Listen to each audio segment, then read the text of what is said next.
across the UK, on DAB+, on your smart speaker, on your smart TV, and on your side. This is Talk.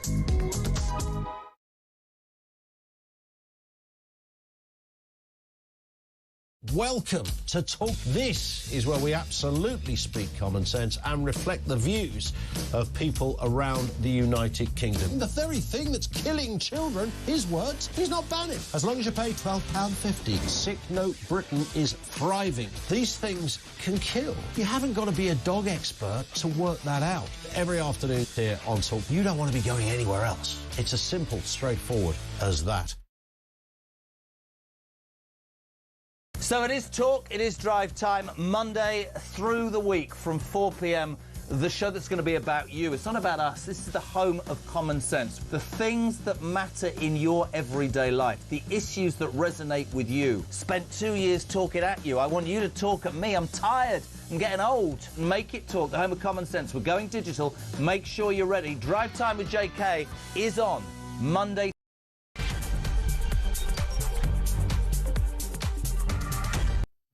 Well, what a dreadful situation. I have to say that I was one of the people who was unfortunate enough, stupid enough, maybe crass enough to have watched the video from the assassination of Charlie Kirk.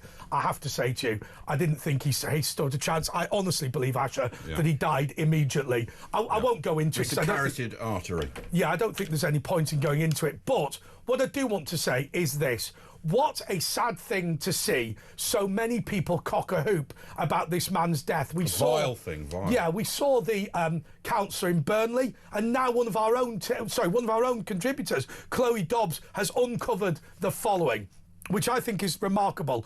Charlie Kirk debated somebody at the Oxford Union being, I think, the premier debating society probably in the world.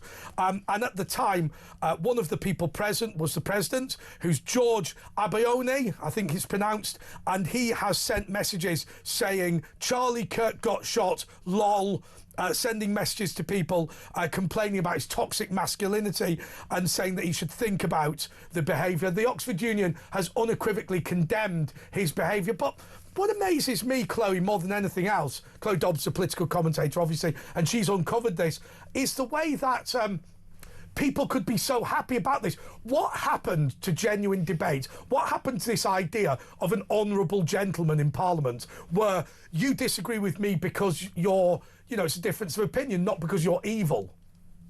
I know, I mean, you just mentioned at the beginning there, Andre, the video of Charlie being shot, and when I saw that close-up image, I mean, my soul just left my body. I don't know how any human being can see that and not feel sorry for Charlie Kirk and his family, regardless of what your political views. So I'm absolutely dismayed at the number of liberal idiots online on TikTok. I'm sure you've seen them all, of people celebrating the death. But the thing that has really got me today is finding out that the guy who is the president-elect of the Oxford Union, so he was running for election, or in the run-up to election at the time that Charlie Kirk spoke in the summer.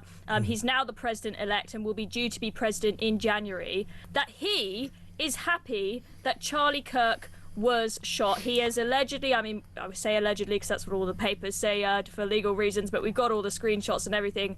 Him saying allegedly on WhatsApp, Charlie Kirk got shot, let's effing go. And then on his Instagram, it's not even that he sent a private message to a mate for nobody to see. He sent this WhatsApp to the whole general committee chat of all of the Oxford Union committee members. And then on his Instagram to all of his followers, we've got a screenshot of him posting on his Instagram notes, Charlie Kirk got shot, lol, just laughing about the matter. But this is the guy who's going to be president of not just anywhere, but the place that claims to be the last bastion of free speech. Got it. But let me understand this, because I mean that was kind of the point I was going to make. So you're an Oxford graduate yourself, which is obviously, it means that it's not your student union, it's a slightly different thing. The Oxford Union, it's a debating society. But you're sat there thinking... There's the guy on screen if you're watching. He looks lovely. Do you know what he looks like? He looks like that geezer from The In-Betweeners. You know that film, the insufferable He looks like the guy at Glastonbury who was going death to the IDF. So he's got dreadlocks, for those of you that aren't watching and listening instead. But okay, let me just say this to you. So I got it wrong in the introduction. Apologies for that. I thought he was the former president. He is the upcoming president. So each president does a term as president of the Oxford Union. This means that the bastion of free speech in Britain, the most important debating society in the world, now has a president coming in January who believes that we should shoot people we politically disagree with. What on earth? Where does Oxford University go from this? Well, the way, in terms of the procedure as to how can we get rid of this guy, who I think is a safety concern, because you have people like Jordan Peterson, huge people, coming in debating in this chamber, right? If I would be very concerned if I was Jordan Peterson, and let's say he gets invited in January to go speak there again when this guy's president. If you are going to a debating chamber where you are hoping that that president has made sure that the security is top notch and there will be no risk to your life when you're in that chamber. Look, I've gone to plenty of debates there, and most of the time you can just walk in. It's not really that tight security. You're putting your life in this guy's hands, right? I would not trust him if I know I've got a right-wing point of view and this guy has in the past celebrated people with right-wing views being killed. But in terms of the procedure, Andre, as to how can we possibly get rid of this guy, he either has to resign, or a lot of people are like, oh, why isn't the Oxford Union sacking him? He can't just be sacked. He's elected. There's a complicated constitution. What has to happen is someone has to submit a complaint to the returning officer, which if he doesn't resign by the end of the week, I will do, because I am a member. But I hope it doesn't come to that, because then you have to go through this really long tribunal process. I know, because I have been tribbed, as we call it, before over a Facebook post at the Oxford Union. It's not a fun process. It's very long, and I'm sure he doesn't want to go through it either. So what I say to George is, please just walk the plank yourself. But they don't have freedom of speech for a few years there. I mean, we've seen the atmospheres there where when people have gone, like I think it was Douglas Murray and other people, the son of Hamas guy. They don't really, like at other universities, it's at the pinnacle of wokery, and they're not really welcoming. A lot of people will be deplatformed or stay away anyway. It's got to and there was also that law they were going to bring in that got shelved, didn't it? The freedom of speech that would have ensured that security would have been there, but that got thrown out when Labour got voted in. But my understanding, Chloe, and you will know better than Asher or I, my understanding is the problems with Oxford University, but the Oxford Union being a wholly separate institution that you can join as a student or former student at Oxford, had previously been relatively immune. Or are we wrong on that? No, that you're right that there is this is a separate entity. So the Oxford Union, it is its own society. It's not technically part of the Oxford University. So Oxford University, someone could send a letter saying we condemn this. You could have the Vice Chancellor or someone send a letter. They've brought it into disrepute, haven't they? They've brought it into disrepute. However, now I would say the Oxford Student Union, who does give them some funding, could do something about this, but the Oxford Student Union is the wokest place. So the Oxford Student Union, when Kathleen Stock, you remember Kathleen Stock? Yes. Yeah, the gender-critical feminist. There was a huge campaign to get her debate at the Oxford Union shut down, and the Oxford Student Union, which is separate to the Oxford Union, it's like the student body, they were threatening to cut the funding to the Oxford Union if they platformed Kathleen Stock. Now, the president at the time, he was very good, and the committee were very good. They were clear on the Oxford Union's principles. The Oxford Union is normally good, and they say, no, we are the bastion of free speech. We will platform this lady. There was an enormous protest. You could barely hear the woman speak because the protesters outside were blaring Lady Gaga on full blast on their speaker to try and drown her out. And we even had a protester manage to get in and glue themselves to the floor. We had to pause the event for half an hour waiting for the police to unglue this individual. But we did it anyway, and we made sure her voice was heard. And you know what? There were loads of people, Andre, who came to that event initially thinking, I hate this woman, she's an evil transphobe. And they listened to her and realised that she was actually speaking common sense. And that is what the Oxford Union is all about. But what we seem to There's have Charlie here Kirk, by the way, speaking there a month ago. What we seem to have here is a rogue. We've got a rogue. You get some of these people who they run for the Oxford Union just because they want power. They don't care about debate. They don't care about free speech. They just want the power and it on their CV. But what happens, I don't know this guy personally, but I expect that maybe sure, got it. What happens next? So I remember a friend of mine in quite an amusing story. He invited the Israeli foreign minister, And the Israeli foreign minister cancelled and said, can I come a week later? I've changed my plans. So my friend, as a joke, told one of his other colleagues on the committee that the Israeli foreign secretary had been killed, but nobody wants to publicly admit it. And literally, he got a phone call from the embassy literally a day or two later, because all national newspapers were attempting to run it. Gosh, this is a serious institution. As an example, you know, nobody from Israel could set foot in that place now on security grounds, could they? Because you don't know if this guy is this cock-a-hoop. Would he be? I mean, look, we're dangerously close to being libelous here, but is he somebody who you could be sure, if Israeli Secret Service spoke to him about a visit, he would not leak it to somebody who was a problem? Could you be sure, as an example, that if Nigel Farage was speaking at the Oxford Union, there wouldn't be details leaked to Palestine Action or some other dodgy organisation? Could you be sure of these things? And I think in the case of this man, the answer has to be a resounding no. I think it has to be a resounding now. Now, look, Andre, I left Oxford 2 years ago, and I don't personally know this guy. I don't know what his views are on Israel-Palestine. But just from seeing what he has written about Charlie Kirk, if I was a high-profile figure, and especially if I was someone who was speaking on behalf of Israel, I would not be happy speaking in the chamber if I am putting my life in that man's hands, given what he has said about Charlie Kirk. I cannot. You cannot. Because if you spoke, hang on a second, if you spoke at the Oxford Union and were assassinated, no, actually, let's just say, Chloe, if you, me, or Asher spoke at the Oxford Union and were assassinated, this man presumably would be happy. I mean, that we can say. Has he not done more incitement to violence than Lucy Connolly? I mean, he's laughing about some violent action. Some nutter might go, "Oh, it's all," you know what I mean? It's almost as much. Hang on.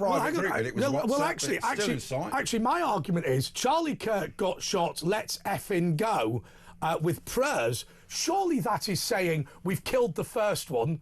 Let's now move on to killing others. No, okay, people can say no to that, and people, but I mean, what did he mean? He means this is the start of something, doesn't he? Does he mean it's the start of a fight back? Does he mean it's the start of a mass series of assassinations? Does he believe it's the start of an end to free speech? He definitely thinks it's a positive thing, whatever it is. Yeah, it's the start of something positive. Yeah, I mean, I have my suspicions, and I'm not speaking for George's views here, but my suspicions that the left generally will have looked at this event with Charlie Kirk and they're thinking, maybe we can have another pop at Trump. We failed the first time, but we've had a success now. Maybe we can go again. Maybe there are some other people we can go for. Maybe we can go for Douglas Murray because he supports, genocide in Gaza and people like this. I am really concerned. If someone like Douglas Murray came to speak at the Oxford Union whilst this guy is in charge, I would be really concerned. Chloe, can I read to you the statement from Turning Point in the United States of America? They said, your Deputy Prime Minister, David Lammy, described us and Charlie as sinister forces and xenophobic. Other Labour MPs have protested with violent far-right activists who attacked us. The language your party and the wider left uses to describe people like Charlie and us is the reason why we face violence. Shame on you. So whatever way you look at it, and I've made this point on my YouTube channel, whatever way you look at it, Turning Point believe that people like Keir Starmer, people like David Lammy, people like this guy George are to blame because they have said this man is evil, and from evil to violence is not a big jump. Yeah, I mean, obviously, primary cause, the shooter is the person who caused Charlie's death. But in terms of the long-term causes, I absolutely do think, and I was making this point loud and clear when Trump was nearly killed and was, a few millimeters away from death, that the way that we got here is because of not just the press, but idiots online as well, resorting to name calling. And that's what the left do when they can't come up with a good argument. They just come up with these labels, but it's very dangerous what they're doing. You think, oh, it's just some tweet, but what you're doing is most people would agree Hitler deserved to be killed, Hitler deserved to die, right? So when you say Trump is the equivalent of Hitler, Nigel Farage is the equivalent of Hitler, or Charlie Kirk is the equivalent of Hitler, you have these people who say, I'm pro-democracy, but there is a dictator running my country, and therefore for the good of democracy, we need to murder this individual. And there is the risk of, and I don't mean this in the way that perhaps it'll come out, which is bad for a radio presenter, but that's where the shooter could actually be in part a victim. And I know that sounds crazy, but it could be, we don't know yet, it could be somebody, as an example of low intelligence, who was genuinely persuaded to believe that Charlie Kirk was going to bring back the Third Reich if he was allowed to continue. And it's not just people on Twitter, this goes to the top. I mean, look at Keir Starmer labelling people far right at the Southport. I mean, that's the top, our government labelling people and ratcheting it all up. Look at the guy who said we're going to slit their throats and then he gets found not guilty. I mean, you know, they actually do follow through with this stuff on the left. Yeah, I mean, look, the vast majority of people will not actually follow through, but all you need is one idiot, and that was there are plenty of people who will have been wishing for a very long time that Trump ought to be killed and Charlie Kirk ought to be killed, but none of them are actually going to follow through with it, right? But you just get one idiot who manages to shoot their shot correctly, and you have a tragic death. You've now got a father to two beautiful children. That father's gone. Those beautiful kids, they're never going to see their dad again, and that is just. And they saw him murdered. They actually, the 3-year-old might remember it. I hope for the 3-year-old's sake that the 3-year-old is young. Well, no, I'm sorry. I'm very sorry, Chloe, because what will happen in the fullness of time is that 3-year-old, who presumably will grow up, at least in part, to take an interest in their father's legacy, will receive tweets. But you don't forget a trauma. You remember when you're 2 or 3, something terrible happening. That person will receive tweets with "ha ha ha, here's what happened to your dad" and footage of the shooting. Fact. Yeah. You know, at the end of the day, when we saw what happened in Israel on the 7th of October, people were cock-a-hoop about sending messages to the family. Look what I did to your child. That's what some of these twisted people are like. And here's what bothers me: if George Aberoni, or whatever his name is, if this guy, the president-elect of the Oxford Union, if he'd have come out and said, do you know what, I really slagged this guy off, but I'm sorry he's dead, right? That's all he needed to say. He could have even said, I hated his views, but I genuinely believe he had a right to express them, or anything. But the fact now that he has stood up the allegation that he wanted him dead is a problem. Now, Chloe, where do we go from here? Just very quickly before you go, you're saying he might resign, but he would have to be now tribunaled or tribbed, and you would put that complaint. Do we know anything from what he said? There's just been the Oxford Union statement come out. I'm not in all. Which Oxford, says what, roughly?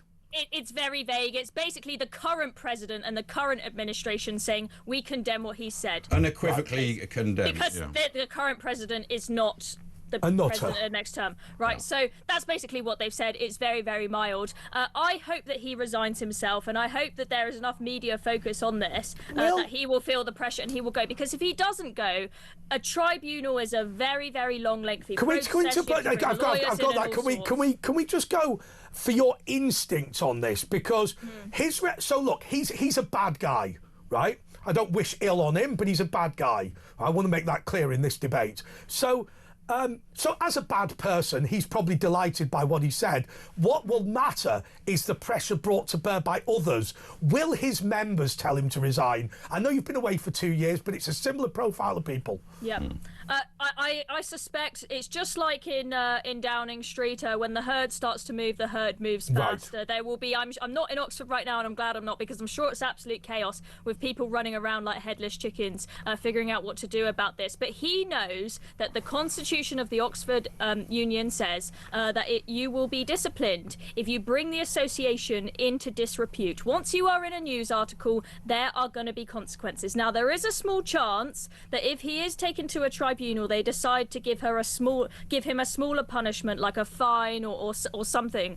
But if this is big, and I do think this is very serious, because as I said, I think this puts future speakers coming to the Oxford Union in danger.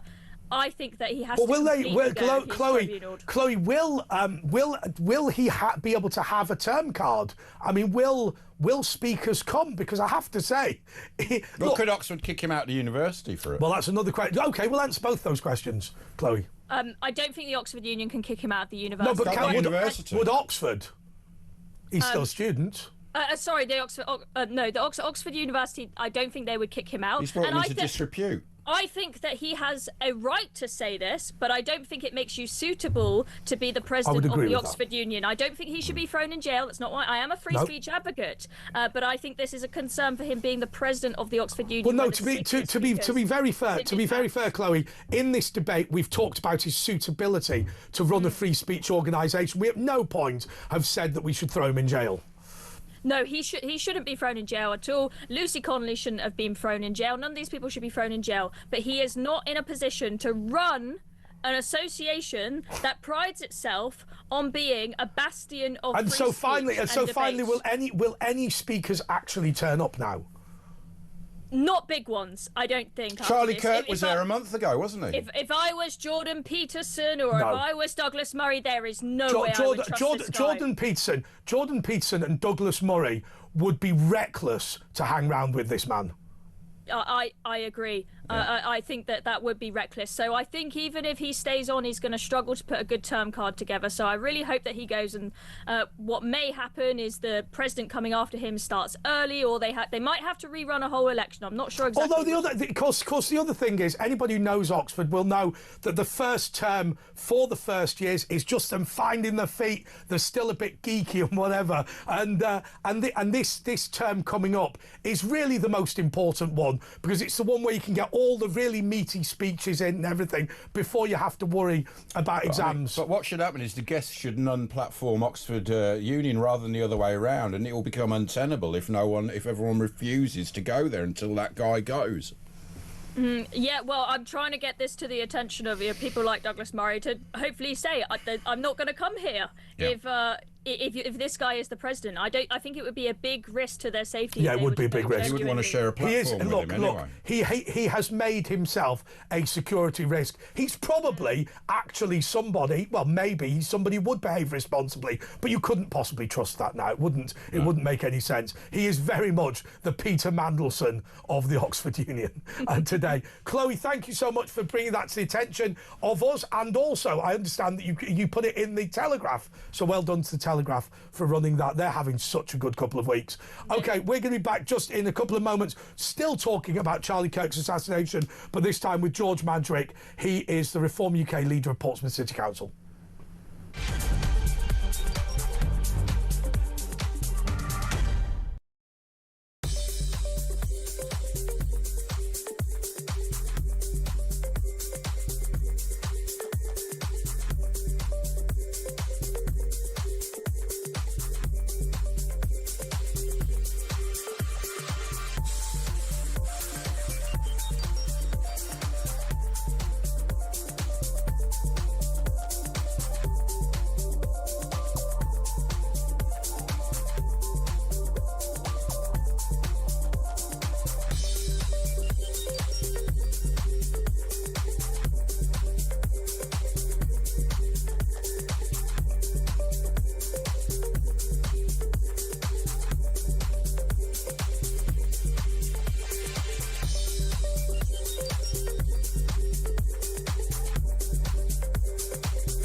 Across the UK, on DAB+, on your smart speaker, on your smart TV, and on your side.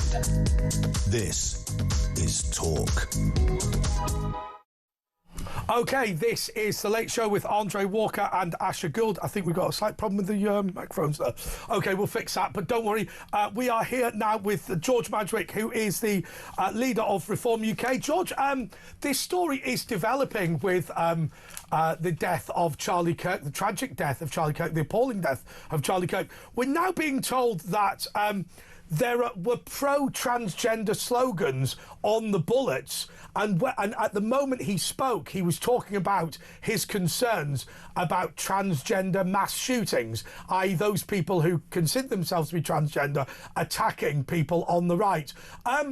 Look, I mean, clearly you're not the FBI, nor were you present, nor are you part of Turning Point. So you're not in a position to comment whether it's true that there were transgender slogans on the bullets. But if that were true, where would that leave this debate in Britain and America? It's a real concern, right? And I think that I posted up a status last night, and I really think that, ironically, this the death of Charlie Kirk will actually be a turning point in worldwide politics. I really think this is going to be a real culture shift in politics. And if you're saying what you're suggesting ends up becoming true, then 100%, I think that'll be a real serious culture shift. And I think it really sends a clear and dangerous message that if you are a conservative commentator, if you do speak on the right, then your life is going to be in danger. And we've seen this repeatedly, not just in USA, but in UK as well, in different formats. And it's becoming a lot more hostile. The language these people use is terrifying, and it causes more division than the unity that they're claiming to try to resolve. And it causes the violence. We've said on this show, and we've had psychologists on this show before today, who say that there are a category of trans people who exist because emos and self-harming doesn't exist anymore. That is to say, there is an established fact that there can be fad mental problems. That is, people who are generally unhappy a few years ago would have been emos, then they'd have been self-harmers, and now they would be trans people. If that's true, and they are people who are particularly susceptible to fad mental health problem waves, if a new fad mental health problem wave is mass shooting, then we've got a real problem.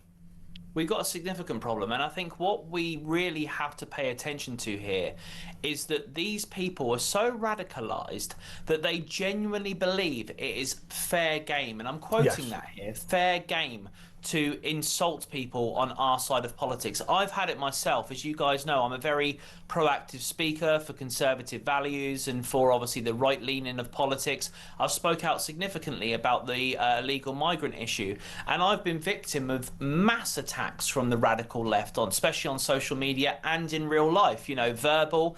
I've had multiple people that have been arrested. A few people have been charged this year for trying to harass me. Is that right? Yeah. We've actually got. Yeah, I'm not saying anything that's waiting to go through to court. I've had people this year charged for harassment against me and incitement of violence against me.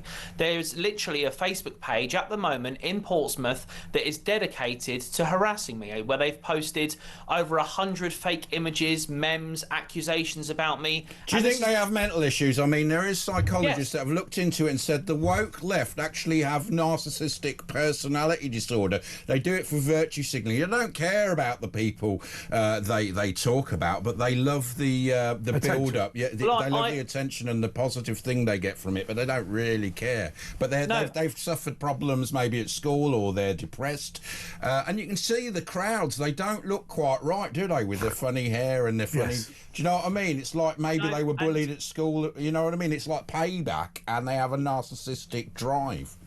Well, you're completely correct, and as a politician that speaks in the way I do expect some kind of back and forth. I do expect that, absolutely, and I appreciate that. But even a couple of weeks ago, I had people actually reaching out to one of my family members and insulting them because of my things that I've been saying, and I put a status out and said, this is unacceptable. Criticise me as much as you want. Criticise my opinion. But don't go to my innocent family members and do the same. And literally, we had people from the Stand Up to Racism group literally post, your reform now, so it's fair game. And if they support you as a family member, they're fair game too. I've got the screenshot of it. That was literally said.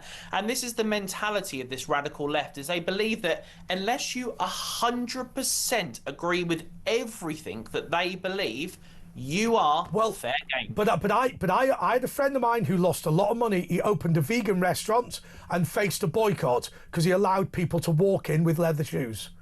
And he said, first of all, he banned meat. Obviously, then they banned dairy. But now they said if there is not a sign up at your vegan restaurant saying anyone who walks in with shoes on, or leather shoes rather, not with shoes on, then we will boycott your place. And he lost a fortune because they are unfortunately unhinged. Yeah, completely. And I was speaking to ITV today actually in regard to a news article, and I brought something up to them is that I actually approached this stand up to racism because they're obviously the biggest problem in our community, at least for protesting. And I approached them and said, look, I'll tell you what, I've got an idea. What about I come with you for a day and I'll come to the migrant hotels, I'll speak to people about their experiences and I'll try to understand where they're coming from. And in return, you come with me for a day and you come to my communities, you come to my societies and you meet people that have been directly affected by this migration issue. And let's try and find a middle ground. Do you think they responded or accepted? They wouldn't do it, yeah. Of course they don't, because they don't want. They know they're wrong. Do you know what I mean? That's the thing. Well, they know they're wrong, and it will affect them. But what about the case of Paul Bristow, the Member of Parliament for Peterborough? Right, the man who got an award from the British Bangladeshi caterers for being pro-Muslim business. Sorry, not pro-Muslim, but pro-Bangladesh business. Right, he resigned from the government over Israel's behaviour in Gaza. Right. And he had a protest outside his office by them going, kill us out, kill us, all this anti-Israel stuff. And he offered for them to come in and discuss the subject with him, where he agreed with them, but they still wouldn't come in. As far as they were concerned, they showed up for a protest. They didn't know he'd resigned from the government over Israel, and so they decided to just shout abuse to him anyway and not have a meeting. Now that says to you something about these protesters, because had they gone, oh, we didn't know you'd resigned from the government, how interesting, do you mind if, the shadow cabinet, how interesting, why don't we discuss this? No, they're not interested. Not interested. No, and this is the other thing as well, is that it's not just us and the people that sit on our side of politics that are getting bothered. It's actually people in Labour Party as well. There's been multiple MPs now that have had their offices damaged. I mean, in Portsmouth, we've had both of our Labour MPs who are definitely sitting on the more left of politics. They've had pro-Palestine protesters protesting outside their offices and stuff and calling them scumbags. I always think that even when someone is so far to the left, even someone sitting on the centre is to their right. And I think we've always got to remember that, is that people that are even centre and moderate or centre-left are being accused of being right-wing Nazis by these radicals. But that describes our government. They're far left, aren't they? And they describe anyone who's on the right as far right. It's crazy, and the language is dangerous. When you're calling people Nazis for having an opinion, scum. In my opinion, you're calling for their death. I mean, I'm sorry, if someone calls me a Nazi, you're wishing my death. Is it incitement? Wouldn't you say that's incitement as much as Lucy Connolly? Absolutely. Or absolutely. more so. You can't label a group of people that simply want to stop boats coming over as Nazis. That comparison is shocking. Should it be made illegal to call, you've got to, because you can't sue them in a libel court, it's too expensive. So how should you deflate this? How do you handle it is a big question. I mean, I'm pro freedom of speech, so it's a difficult one for me because I think people. Yeah, but you can't use racist language, so shouldn't it be included in that? If you call someone a Nazi and they're obviously not, shouldn't you be arrested? No, I'll tell you what the solution is, and unfortunately, we sit in a building amongst others that are firmly against this. I had an argument, I've said this before with the Mail on Sunday, where they defamed me for probably about 15 weeks. The problem is, if you can't sue somebody for libel or slander unless you've got around £500,000. So what happens is they stand up and they go, hey, if we lie about you, you can sue us. But that's not in practice true. What you need to do is change the rules completely, where you can sue somebody for libel or slander in a county court for 50 quid.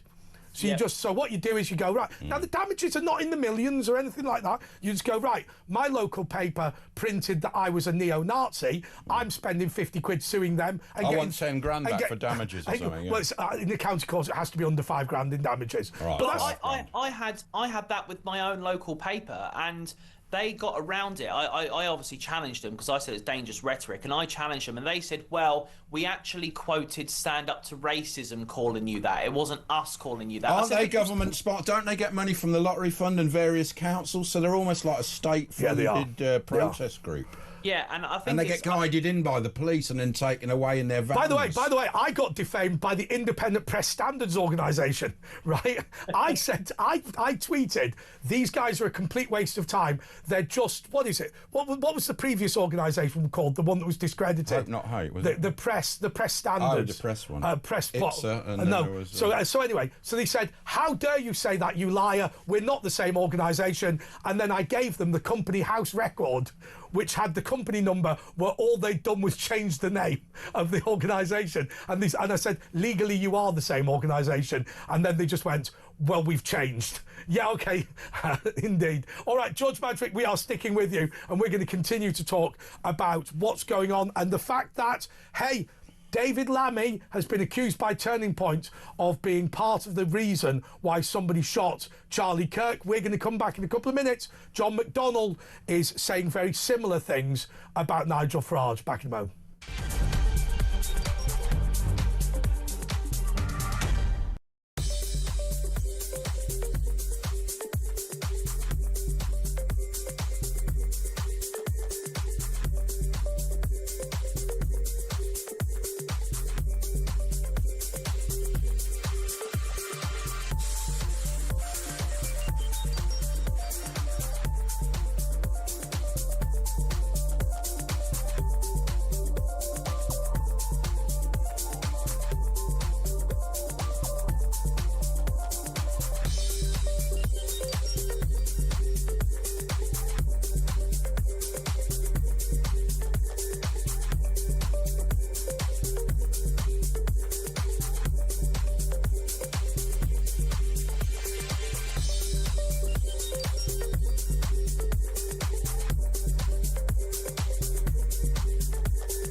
Across the UK, on DAB+, on your smart speaker, on your smart TV, and on your side.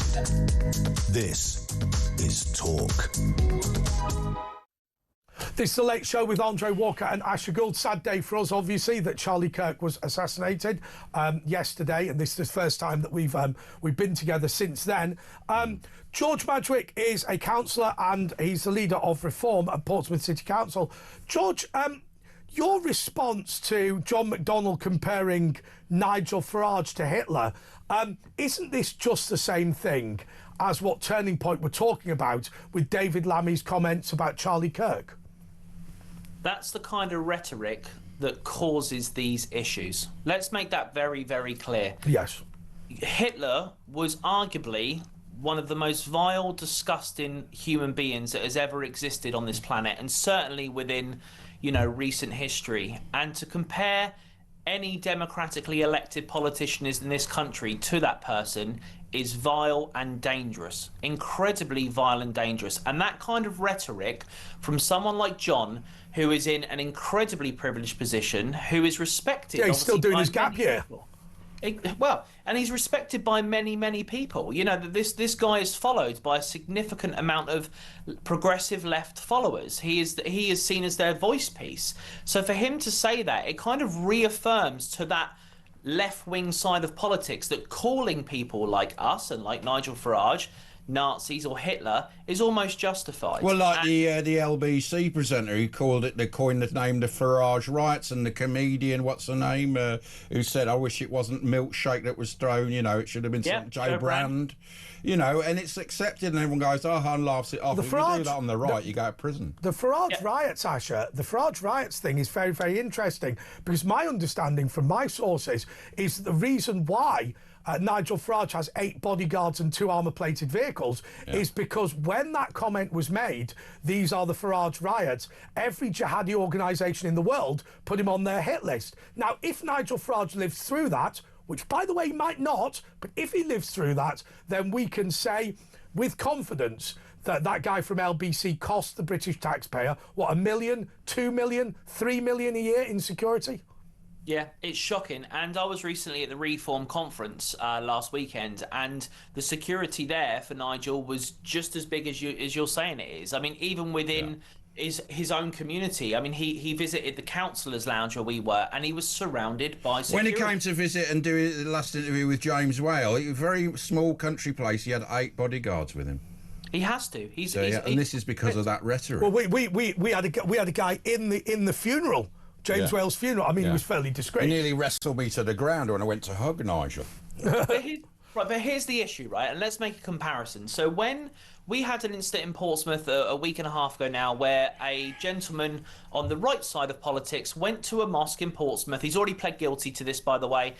Went to a mosque in Portsmouth. By the way, here's one thing I'm going to say to you: never plead guilty. Never plead guilty, because they make up these laws as they go along. But anyway, sorry, go on. Say this gentleman pled guilty. He went to a mosque in Portsmouth and tried to attack some innocent bystanders with a knife, right? And the first thing that we did on our society is we condemned it immediately. I went on Facebook and said it's wildly unacceptable. Anybody that feels that strongly should never resort to violence, blah, blah, blah. However, since last night, it's a whole different thing, right? Most people on the left, or a lot of people on the left, could have taken this opportunity to condemn this and be leaders of their societies. But instead, we're seeing, especially on that Blue Sky app, we're seeing the most vile rhetoric from some of the progressive left that are laughing about this. I had something on my Facebook page where some local resident said, "Ha ha, karma, I'm glad it happened to him." You know, this is disgusting. Don't you think it might be the last throw of the dice? Because they know it's petering out their agenda. It's going, isn't it, since Trump comes in? Is this like the tantrum of a child that's finally just lashing out because they know they've lost? Potentially, and I think that, I'm so happy it is. I mean, a couple of years ago, a lot of us were pulling our hair out. That's probably why I got none left. I can see, we were pulling our hair out at the woke agenda that was being passed through, and I know a lot of us were so frustrated by it. But you're correct, you know, we're now having courts, and we're now even having a Labour government who are now being slightly more sensible on this woke nonsense. But look at the Labour government this week, and I think it's a real key point. I was talking on your show on talkTV months ago, saying that I think that military camps should be used to house migrants, and I was called a far-right Nazi who's trying to endorse concentration camps. And only this week, Labour have now announced it as a policy programme. So, you know, it's just mind-blowing. Well, the other thing is, we had Viscount Monkton on my show years ago, not that many years ago, a couple of years ago, and he said this whole woke thing, if there is a new movement that surfaces from nowhere, it must have come from a foreign intelligence source. At the time, he was making a joke about Putin. We didn't realise that it was the Americans that were poisoning the United States, the United Kingdom. But once Elon Musk and Donald Trump got rid of all of that funding through US aid to the United Kingdom, suddenly all of the trans groups, all of the Black Lives Matters, all of the extremists suddenly disappeared. Now, I'm not saying that it was a deliberate strategy by Joe Biden to undermine the United Kingdom, but there were liberal forces in the United States of America using taxpayers' money to undermine and kill our democracy. Absolutely, and I think those people still exist, but in a much smaller format, and thank God that that is a smaller format. And I think with the rise of the conservative right in this country as well, hopefully we are really seeing an end of this woke nonsense. It really has to end, and I think you start winning the battle when there was a great comment the other day, on Facebook about someone saying that as soon as the ladies who yarn and knit are now supporting reform, Labour have got a real big problem. And I think he said that. That's why I said that, yeah. Well, I should genuinely did. He said, if you look at the Soviet Union, this was when they were done. I did say that, actually, yeah. It's a psychology thing. True.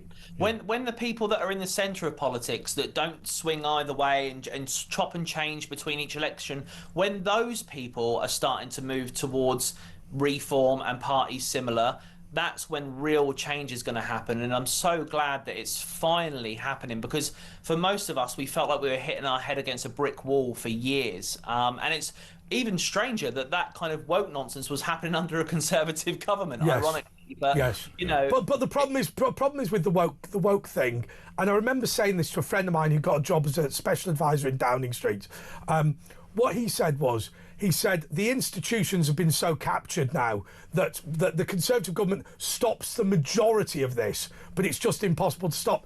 The irony is, of course, because Trump cut off the money from America, it has been easier for Keir Starmer than it was for Rishi Sunak. I've not got much good to say about Rishi Sunak, and I don't want people to pretend I'm trying to rewrite history to say he was a good Prime Minister. He wasn't. But I will say that Starmer has had it easier in that respect.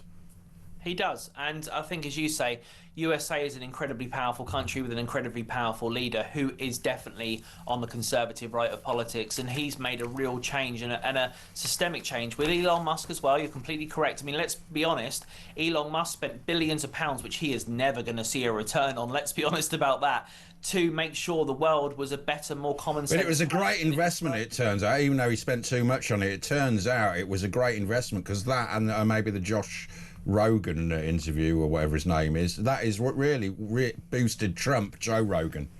I'm thinking of Josh Ron. And going back to an interview with Josh Ron would get you nowhere. Oh, let's make no mistake. We need to credit Charlie Kirk as well for that movement in America. True. He managed to engage a demographic of people that had never been engaged before.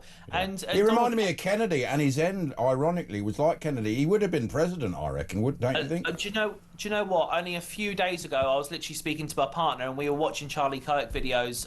And I said, "This guy's going to be president in 20 years." It's I agree with Jack Kennedy, like John F. Kennedy.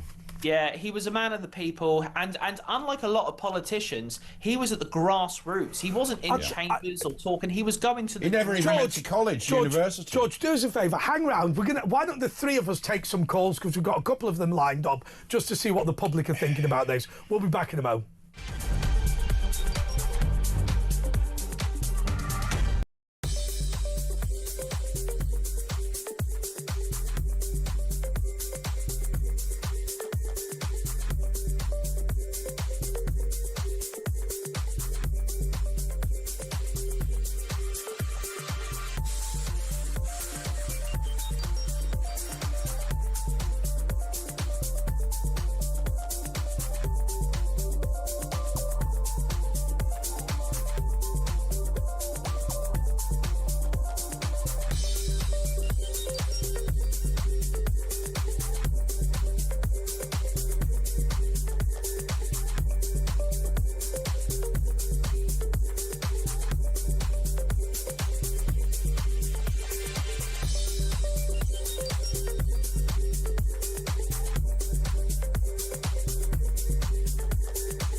across the UK, on DAB+, on your smart speaker, on your smart TV, and on your side. This is Talk. Yes, this is Talk with Andre Walker and Asher Gould, and I guess we'll go to the phones. We'll introduce Charlie Madrick, George Madrick rather, who is the leader of... Yeah, Charlie wasn't available. Yeah, sorry about that. Charlie Madrick wasn't available, and so we had to get his twin brother George. He's the leader of Reform on Portsmouth City Council. And Jacob's from Portsmouth. Jacob, you are through to Andre, Asher and George. Hello, yes. So I'm from Portsmouth, same place as George, and I just wanted to ask, so we've got a by-election coming up in Paulsgrove following a recent resignation. In that case, Jacob, believe it or not, Ofcom rules say that we can't talk about it because we favour one or other candidate. But Jacob, have you got anything else to talk about? I mean, as long as you don't, if you want to talk about the issues in Portsmouth, but not specifically the by-election. And you're not standing, are you, for office, Jacob? No. So, okay, I'll switch it up then. So, George mentioned a few things before about some of the tensions in the city and the divide that is, globally at the moment.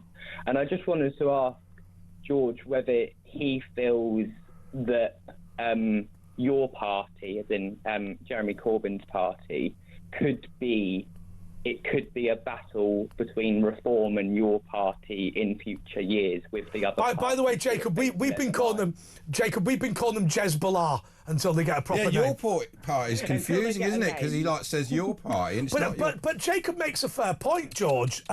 I just wonder whether it will be Reform versus Jezbollah at the next election. The fruit and nut party. Yeah, we have got a by-election, but don't worry, lads. Ofcom will be off because they've not actually announced the by-election yet. Okay. But they've not announced it. So what's happened is we're expecting one, but it's not been called. Correct. Yes. Okay, you can talk away then. Talk away. We won't be in trouble.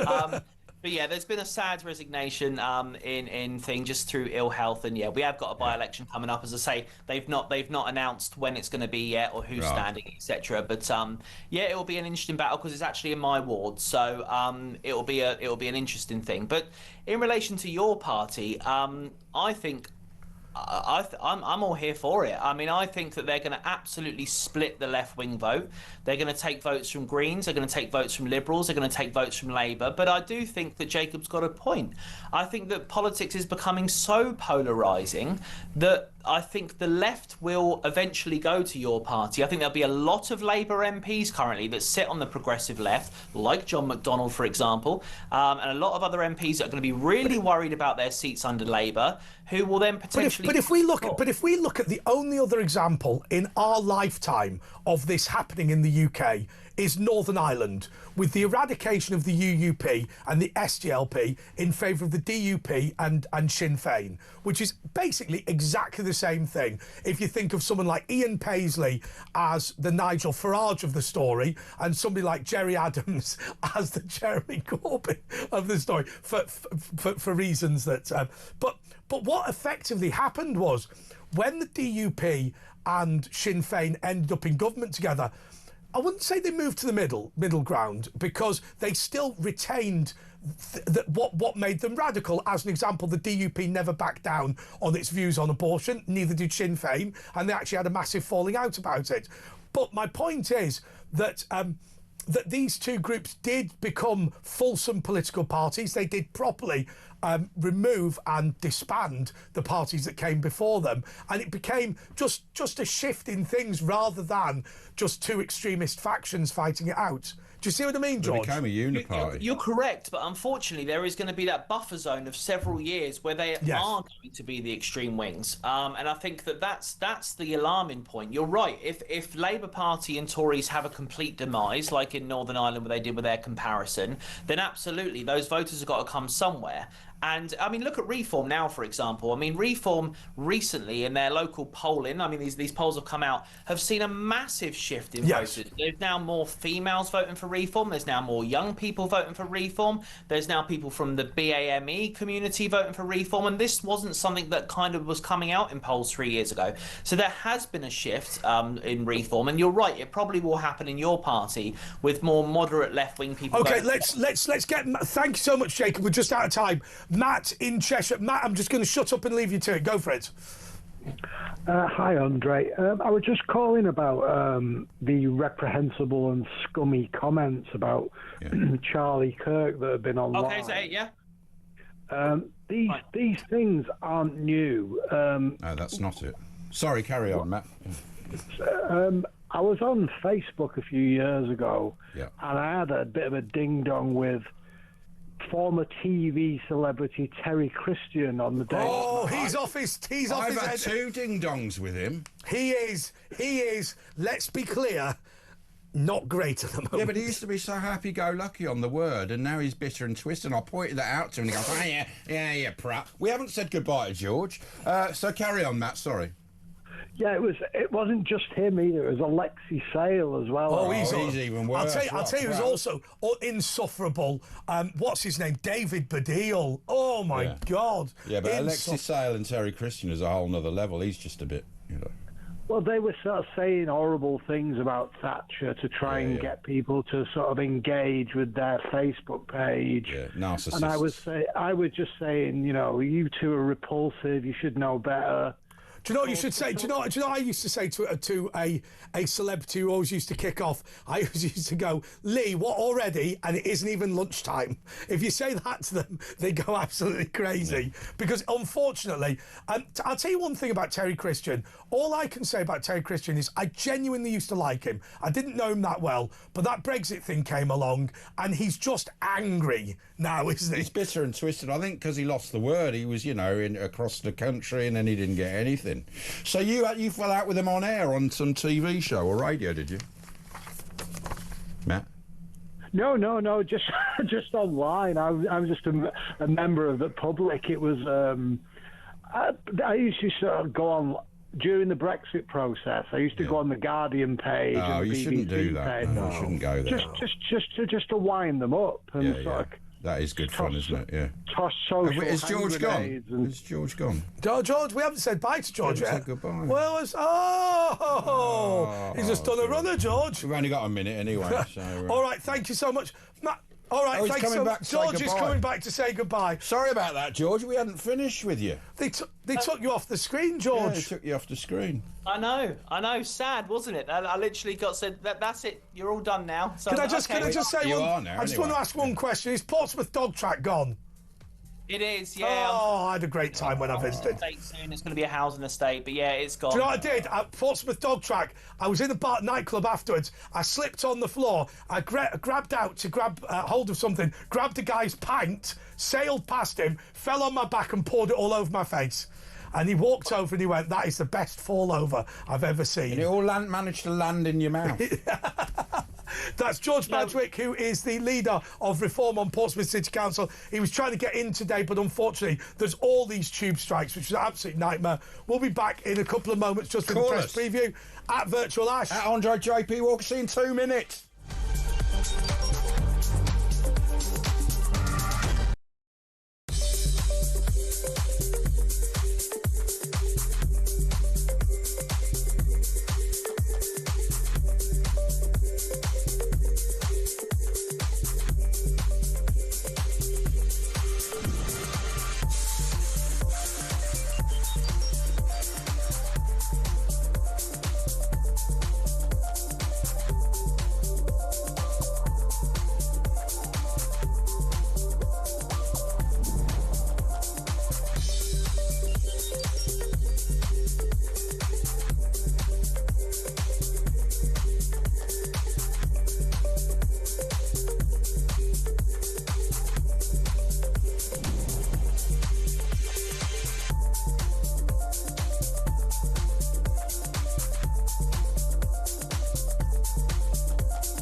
across the UK.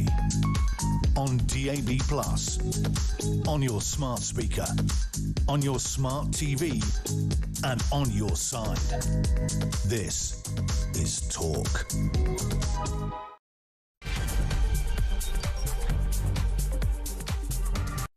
This is the press preview with Andre Walker, Asher Gould and Pete Barnes. Obviously, still the aftermath of the assassination of Charlie Kirk. Absolutely dreadful situation. And of course, we know that there's now a story about the incoming president of the Oxford Union who said that he was effing pleased about it. Really disgraceful comments from some people. And also, you know, I also want to ask Pete Barnes to comment on what Turning Point themselves have said. They've said that it's the rhetoric of people like David Lammy which is the cause of this political violence. I have to say to you, obviously, they've not, well, for 1 minute suggested that David Lammy was involved directly, but we have seen further evidence of the fact that these people are cock-a-hoop about the death of somebody like this. Oh, yeah. I mean, this was predictable. The moment this happened, I said to myself, this is going to be the most perverse rest of the week ever, because we're going to see the worst of humanity. Yes. Let's look what happened when Margaret Thatcher died. They tried to get a song, Ding Dong the Witch is Dead. I mean, what is wrong with people? That's I actually. Well, there is something wrong with these people. Yes, there is. That's the there thing. is, and what it is, it's attention. They're attention seekers. They're narcissists. Yes, and they cannot accept that other people disagree with them, and that they're not bad people for disagreeing with them. Yes. As we always talk about, it is the morality within their politics that they think that they've elevated themselves above everything. It's nonsense. They get dopamine hits and people go, well done, from their stupid friends with the green hair. Because they all kind of agree with each other, and they all kind of big each other up, and they all live in this little echo chamber where they suddenly meet somebody outside of it, and then they panic, and then they don't know what to do. But this guy from the Oxford Union, right, so why can't he sit there? I mean, I know I'm asking you to speak on his behalf, but why can't he sit there and go, you know what, I just think Charlie Kirk's misguided. Yeah. Why does he have to think this man is an evil force that must be eradicated? Because what he's thinking is, he will be thinking privately within himself, look, I don't really like people dying, but it is necessary to eradicate evil. That's what he'll be thinking. But he says, lol, and he was murdered in front of his wife and kids in a horrendous way. That's just evil. Oh, yeah, but this is the thing, is that Charlie was the complete opposite of that. Yes, like, that's he right. actually He was really nice with people. He was really irritatingly nice. I met him quite a few times, and he was irritatingly nice when you debated him, because normally there is that kind of ferocity in a debate. He was actually engaged in the issue. Well, that's why he was so disarming. He'd speak to anyone with opposing views. So hang on a second, Pete. I mean, look, I didn't want, and I didn't do it on this show, I didn't do it on my YouTube channel either. I didn't want to jump on the bandwagon. Yes. I didn't know Charlie Kirk, I'd never met him. But you had met him. Yeah, I'd met him a couple So look, times. this is my first opportunity to talk to somebody who's properly met him. Explain what he was like and what your impression was of the man. Probably one of the most remarkable people I think In what way? In the fact that his entire life was the United States. Yes. He put America first in a human being. It was Charlie Kirk, and he put everything into that, and he didn't leave anything out. He didn't leave anything on the field, as they always say. Yes. And I think that's the way I would describe him. Is he was an all or nothing kind of guy. And he didn't go to university or college, as they call it. That is the most impressive thing that I found about it, that he didn't have the whole leg up into the American political system. No, he didn't go to college. That was all the thing that all the college students... He was only students... 18 when he formed his party. Yes, that's very true. So when he started Turning Point, he was 18 years old. He hadn't been to college. Incredible. And he just started So I'll tell you how I know him. I know him from the shorts of him arguing with people, where it goes, my mind. watch Charlie Kirk defeat a liberal, that sort of thing. So that's what I knew of him. But I mean, I thought it was terribly sad, and I think, but I just wonder. We said on the show earlier, and said it with the greatest of respect and whatever. Look, there's going to come a point, we don't know if it's this one, where somebody who is basically somebody who's probably educationally subnormal, somebody who is emotionally unhinged, goes out and commits one of these shootings because they have been encouraged to do it. If you read the rhetoric about Charlie Kirk and you were somebody who wasn't very bright, who was a little emotionally unstable, you would think that killing him was a good thing. Yes. Because, he's going to bring back the Third Reich. He's like Hitler. Yeah. He's going to... And imagine the brownie points that they think they're going to get from their stupid-haired friends. Yeah, well, which is what they're aiming for. That's what was they it the want. guy that killed John Lennon said he just wanted to meet him? Yeah. You know, it is that kind of mentality that these people have. And I do think, I think you've got a point there, Ash, is that in his head, whoever this person is, he thinks he's done the right thing for the world. Yes, he does. He genuinely will believe that. Well, I don't know if he believes it, but he knows he's going to get lauded and praised by all the freaks around him. Well, I do think we have to have a real conversation about the commentary and the the media not getting to grips with left-wing violence. And the government are itself. this left-wing. They're in charge, Pete. Particularly, I would look at people like Sheila Fogarty when Trump was nearly when he was attempted assassination. Yeah, he was shot.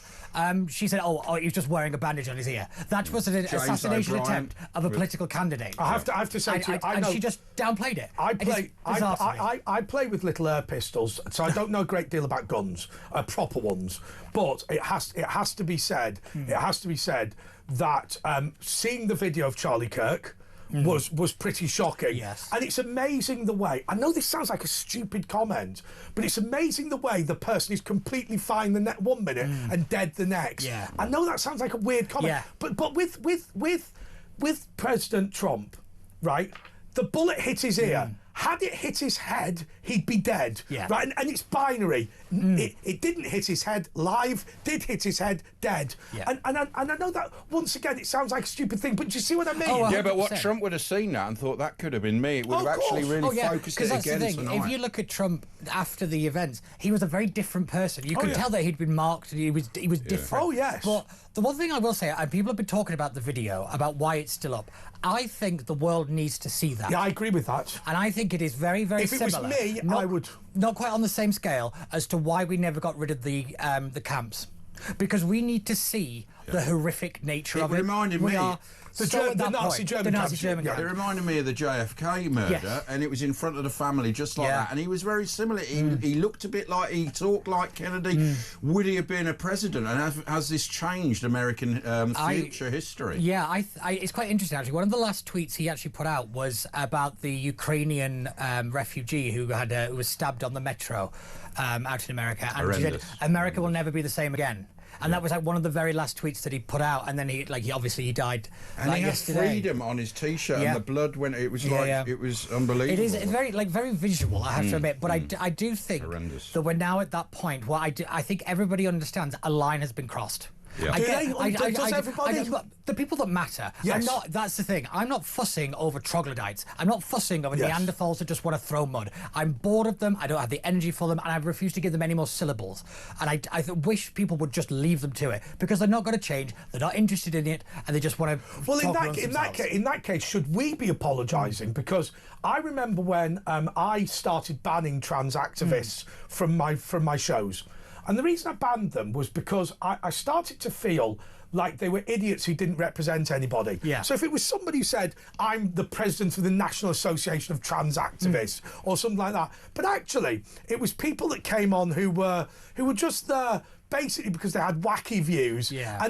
And you got the impression that the wacky views made them special. Yes, yeah. It's almost like I had, there was a girl who lived downstairs from me at the university who had an intimate piercing. And I guarantee you, every conversation we ever had with her got back to that. Yeah. It's like people with blue hair, they're always boring. Yeah, but don't talk about it. I did it for me. No, you didn't. You did it for narcissism. You did it to be talked about. And it's like you'd be sat there having your dinner and think, how have we got round to your piercing? It'd put you off your dinner, wouldn't it? I'd put you off, do it after dinner. How have we managed, how's this managed to become the subject? But it is the same with people with niche political opinions. Somehow you end up talking about it all the time. Yes. And I don't know how they do it. It's a skill. It's an irritating one. But I do, I get I've looked at the actual commentary and the people who are commentating in the media and all the rest of it.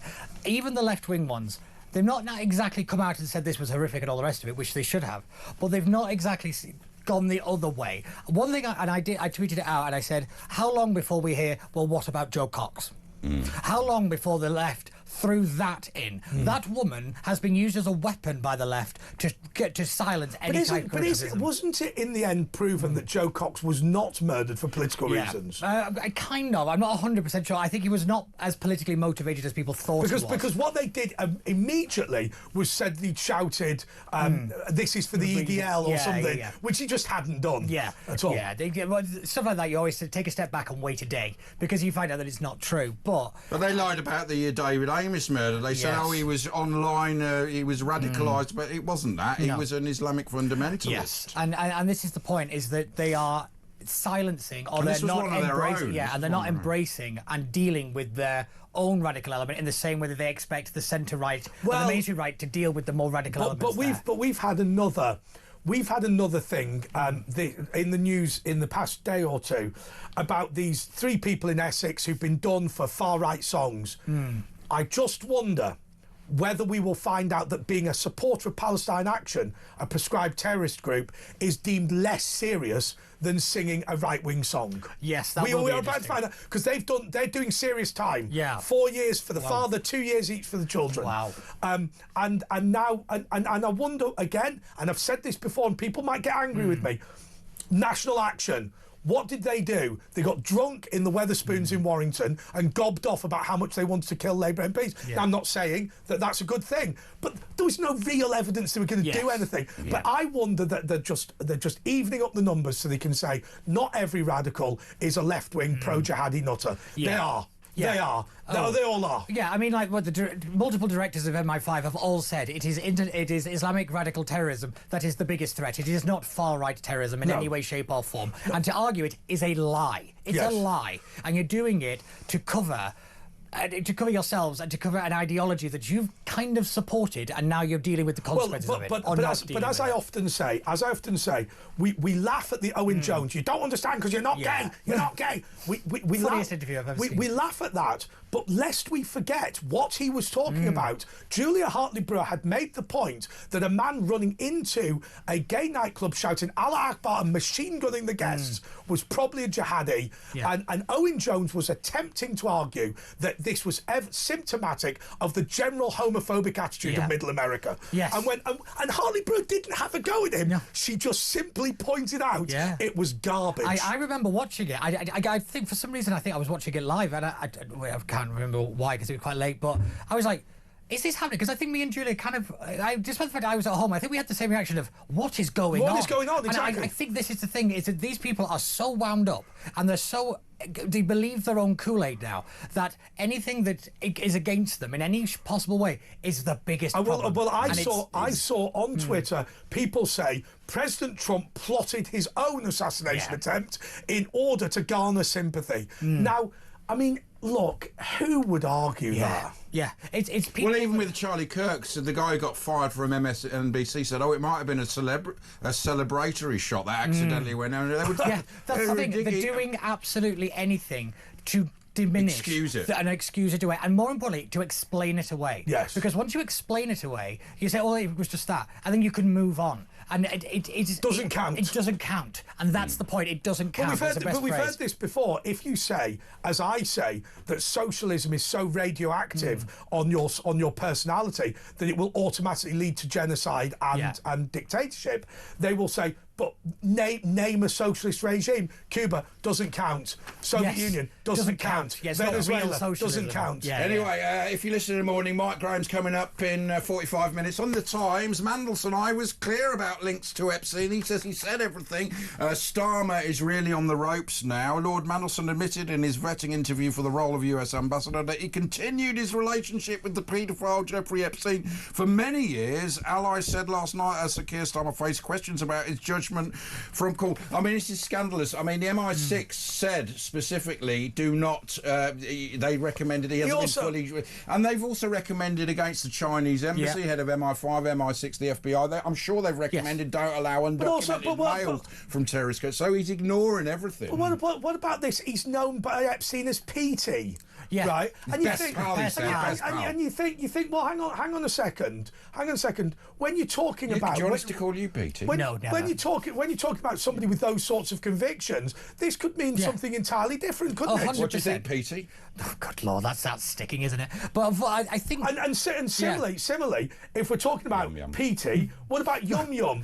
How many people stay at somebody's island, which is known for, let's say, SA, like we do on YouTube, that's known for SA, and you say, I had a great time, Yum Yum. Yeah. I mean, also, the thing is, you might say yum yum about a dinner.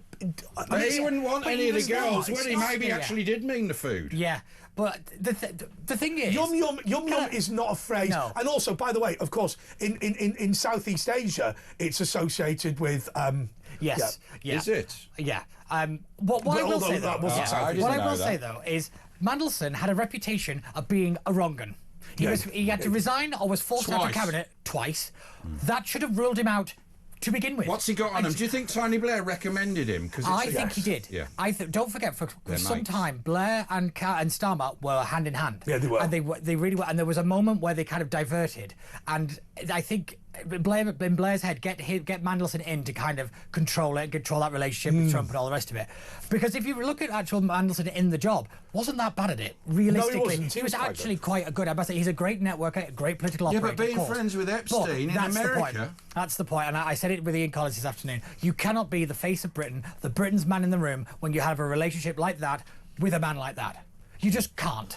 And how anybody thought it was a good idea for him to have that job, they should be studied for medical science, for stupidity. I mean, it's like, I mean, I'm trying to think of an example. It's like being Alexei Navalny. No, Yevgeny Prigozhin's best mate. Yes. And being British ambassador to Moscow. It's ridiculous. Just how on earth could you... But I just don't get the rationale, because like you said, he was told by MI5, by MI6, don't give him this job, and he did it anyway. That tells me this is a Prime Minister that is doing things without listening to the advice of people who know what they're doing. You know, you don't get to the top of MI5 or MI6 by being an idiot. You didn't even need to consult them to know Mandelson was a wrong and But that's my point, is that he's even, called the Prince even of the man on the Darkness, for street, God's sake. even the man on the street could tell you wrong-un. Yeah, I mean, that's the great thing, isn't it? Right. This man is mates with Jeffrey Epstein and known as the Prince of Darkness. Should we send him to deal with our relationship with Trump? No. Anyway, look, we've got to take a little break. You're listening to Talk with Andre Nash and PT. We're going to go with the Soaraway Sun, and they're talking about the face of evil, the first picture of Charlie Kirk's alleged killer. We'll be back in 2 minutes.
Across the UK, on DAB+, on your smart speaker, on your smart TV, and on your side.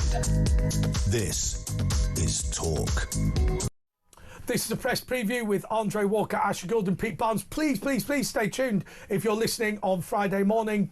We've got Mike Graham coming up, going to be an absolutely brilliant breakfast show. It always is, to be fair, but today's going to be particularly action-packed for fairly obvious reasons. Look, before we go back to the papers, I just want to ask Peter about the guy we call Lord Harmer on this show.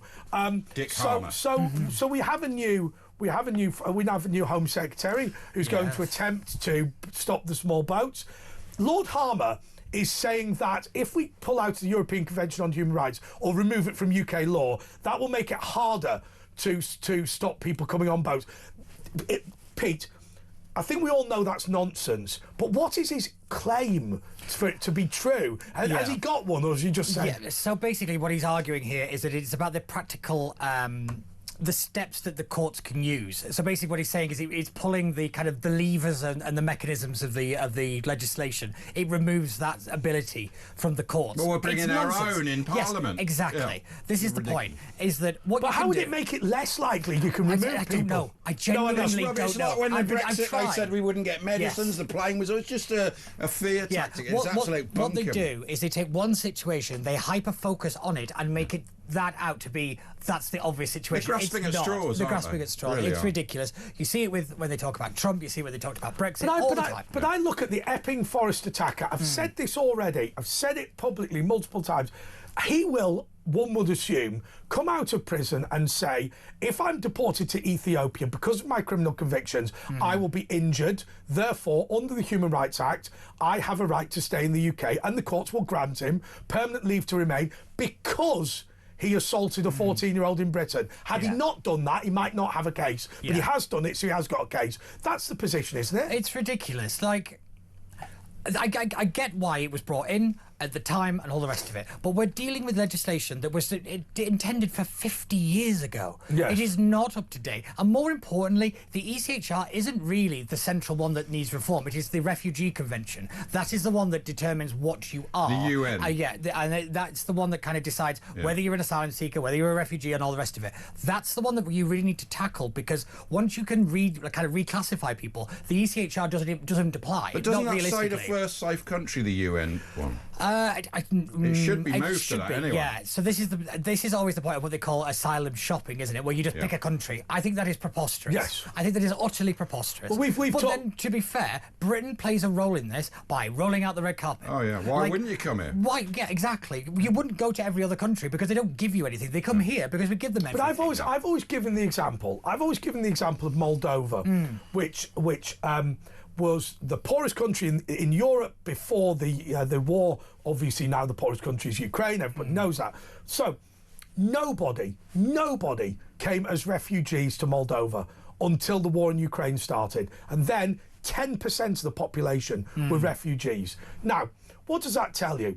That tells you that all of these Eritreans, all of these Somalians, all of these Afghans, all of these Pakistanis, and Pakistanis are the largest group who claim asylum in the UK, all of these people do not want to go to Moldova. What is it about Moldova that they don't like? What they don't like is it's a poor country with low levels of benefits. What do Ukrainians like about Moldova? It's next door to Ukraine. Yes. That's the point. 100%. So they want to go back after. So what the Ukrainians have done is literally what was envisaged. They've crossed over the border to a safe country 100%. and stayed for there. refuge, and they'll go back after, which is not what we're getting. There is one also argument that a lot of people are making, and it's not without any merit actually, and that is that if we pull out of the ECHR, it affects our international standing, and more importantly, it affects our role and the kind of the legislation and the treaties that we have between other countries. So if you look at the post-Brexit deal, for example, that specifically enshrines the ECHR.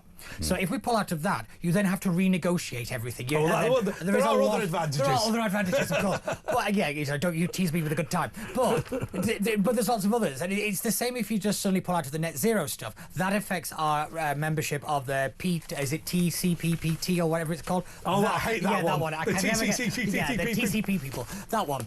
You know, there is certain bits of legislation that is enshrined within the treaties that if we just radically pull out, we're on dodgy ground. But this is why if you read what Suella Braverman has done today with the Prosperity Institute, she's done a kind of disentanglement policy idea where basically this is how you kind of unwind, and which is what we should have done. It's got to be done. I mean, we've got 3.5 million who are soon going to get indefinite leave to remain. They'll be able to bring relatives. We're talking of 10, 20 million people will be able to come. So they've got to do a moratorium.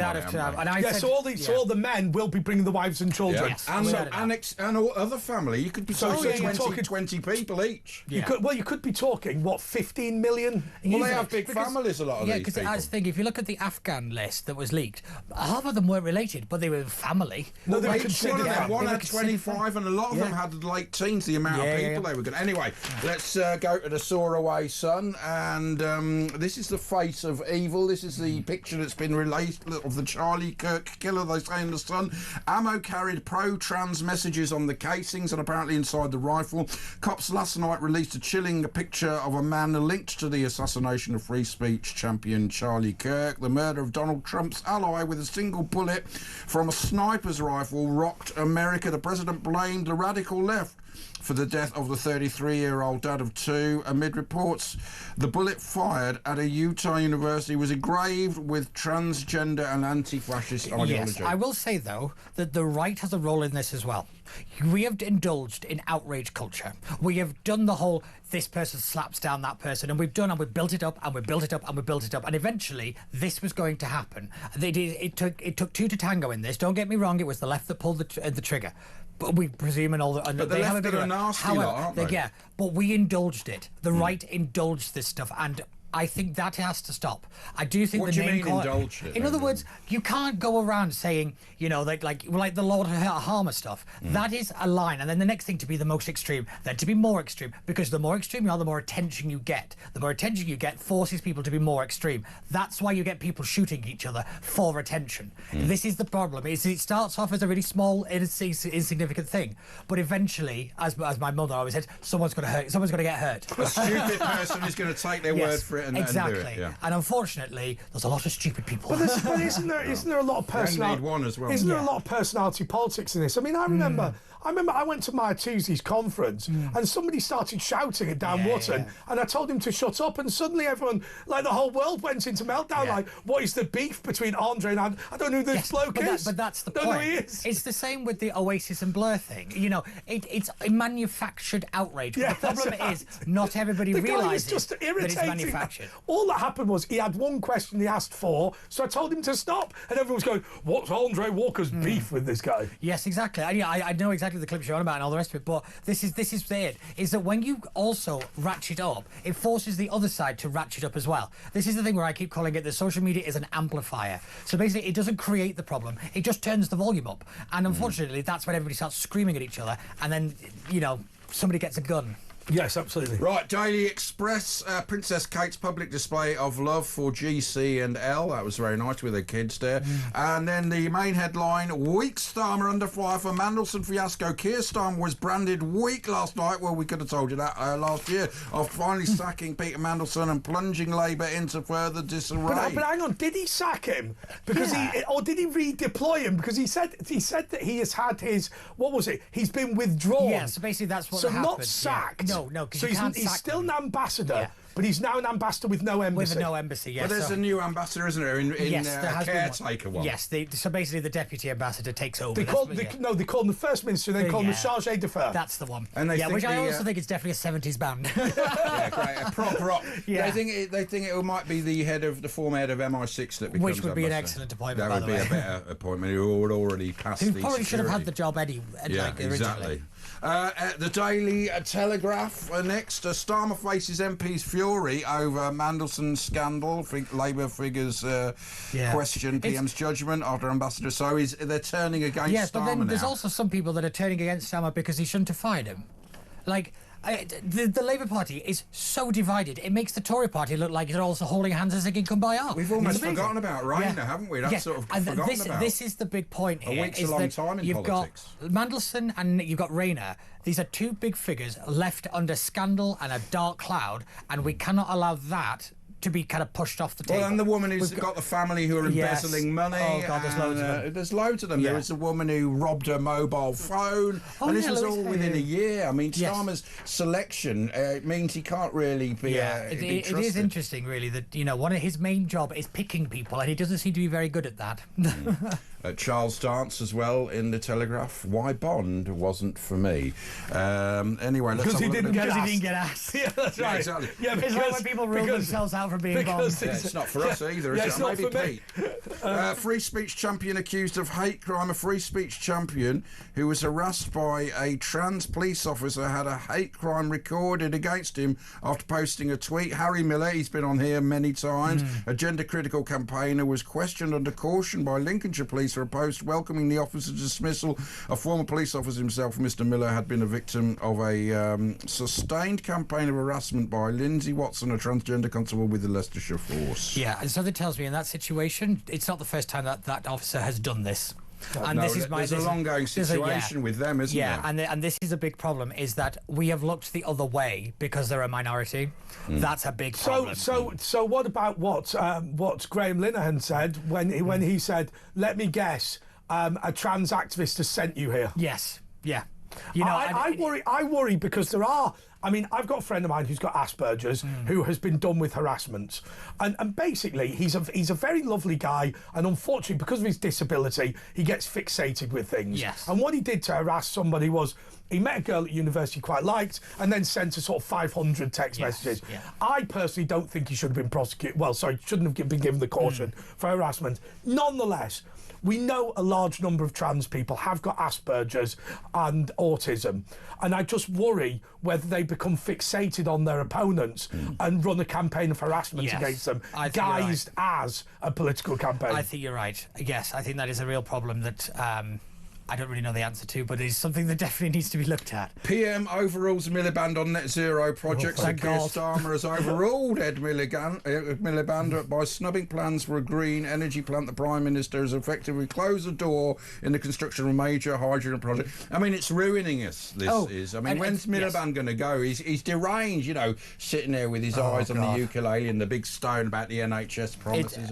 I believe he's bankrupting us. You know my view on Miliband, that he is a religious fundamentalist. Oh, it is. Yeah, without a doubt. And I can't stress this enough. You will not get growth when you have energy prices 4 times that of America. You can't have industry. You cannot have industry it. is not going to come absolutely here. Well, what about I went through Port Talbot the other day and I thought, this is what it looks like, moving to a green economy. Yes. Destroy the existing. And buy it all in from China. But more importantly, it is the fact that all the green energy is heavily subsidised. Yes. It does not stand on its own feet. And disgracefully, he poured concrete down the fracking tubes. That goes back to Andre's point about the religious fundamentalism. That is the kind of like the burning of the ground and salting it, and so nothing can go out. You might want to change it. That's the equivalent of taking over the churches and whitewashing over the icons to say that it's heresy to us to do this. But Miliband is a religious extremist, and people. I remember there was a net zero, an environmental newspaper that wrote an article about me, and amazingly sent it to the chief executive of the company saying, "How dare you employ this person?" She's had a lot of those, but here was the thing that was interesting about them. I've stopped writing those letters. They got angry with me because I said they were pagans.